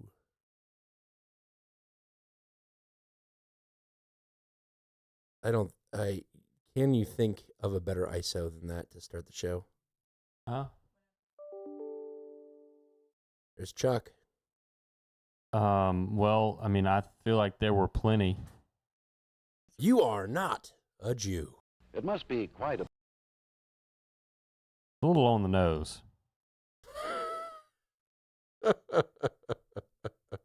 Yes. Yes, it is. So after some of the going the path towards the citizenship or names in here along the way. Mr. Edie Rama, known as Tony Blair's protege, spot as a government minister. Prime Minister Edie Rama, known as Tony Blair's protege. In their podcast player. Check out the isobot. Let's see what we got in isobot.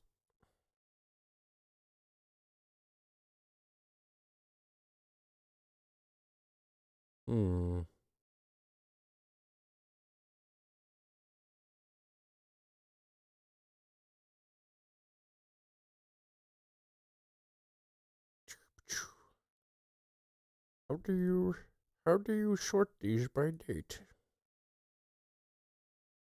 Ah, yes. Hurry, my boy.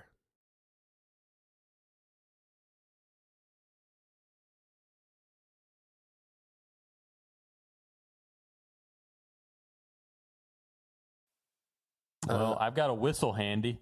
Blow it. Blow it.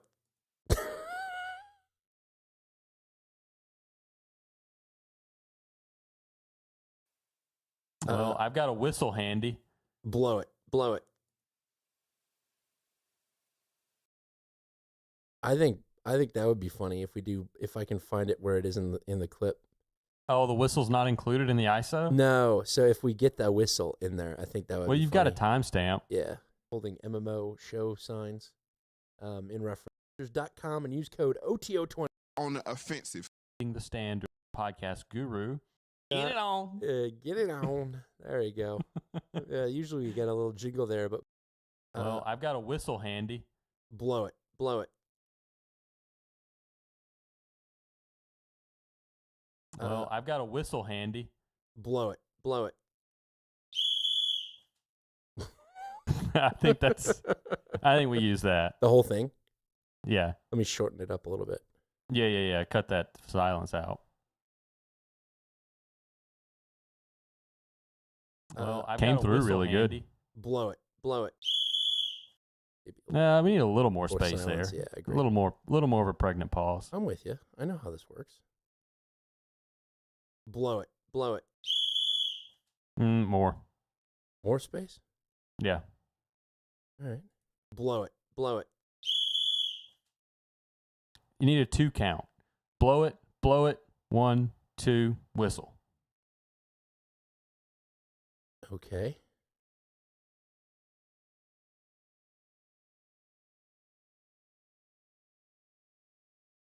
Blow it. 1, 2. That's good. That right there. Yeah, do it one more time. Blow it. Yep. Whole thing? Yep. Well, I've got a whistle handy. Blow it. Okay. Oh. Generate silence. Generate. Join clips.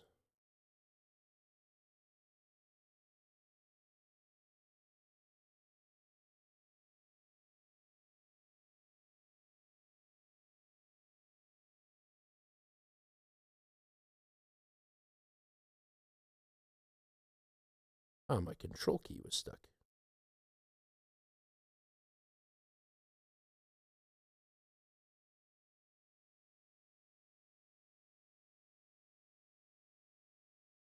And the final product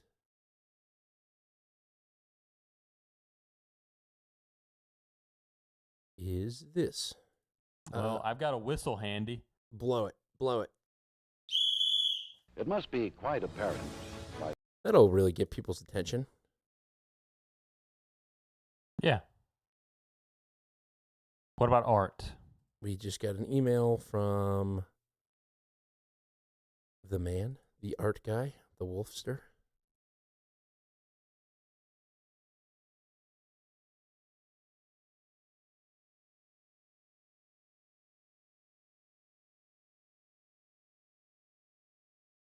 Blow it more. What did I miss? It's really you missed a good blowing.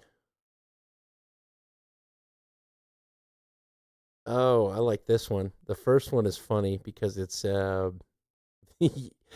AI politician in the Adidas tracksuit doing the Serb squat.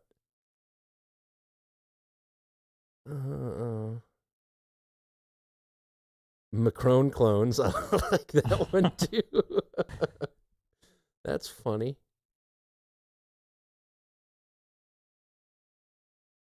And a bottle of maple syrup with beluga whales living in it. Also funny. The art style is so different. I love it. What do you like? I would really like Macron clones.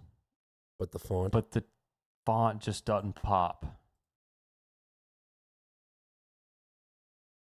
I don't know. I think the font, the vibe of the font, it might not pop, but it is in the same kind of noir-ish style. Like it's like secret agent-ish. Okay, well if you like it best, I'm willing to use it. Okay, I think that's good. I'll upload all 3 to the chat room and see what people think. I love that the idea that you just clone Macron's torso and then you stick the torso onto legs that are somewhere else that the art piece implies. That's how you got the no agenda theory, Daddy Longlegs. Oh yeah, you had the clone torso That's and right. the longer legs. I got you. That's how these work. Okay. Alrighty, we got a show here. Very good. I am going to hop off and be ready when Taylor gets back with Cameron so I can put her to bed and go to bed myself. Alrighty. Well, you have a good evening, sir.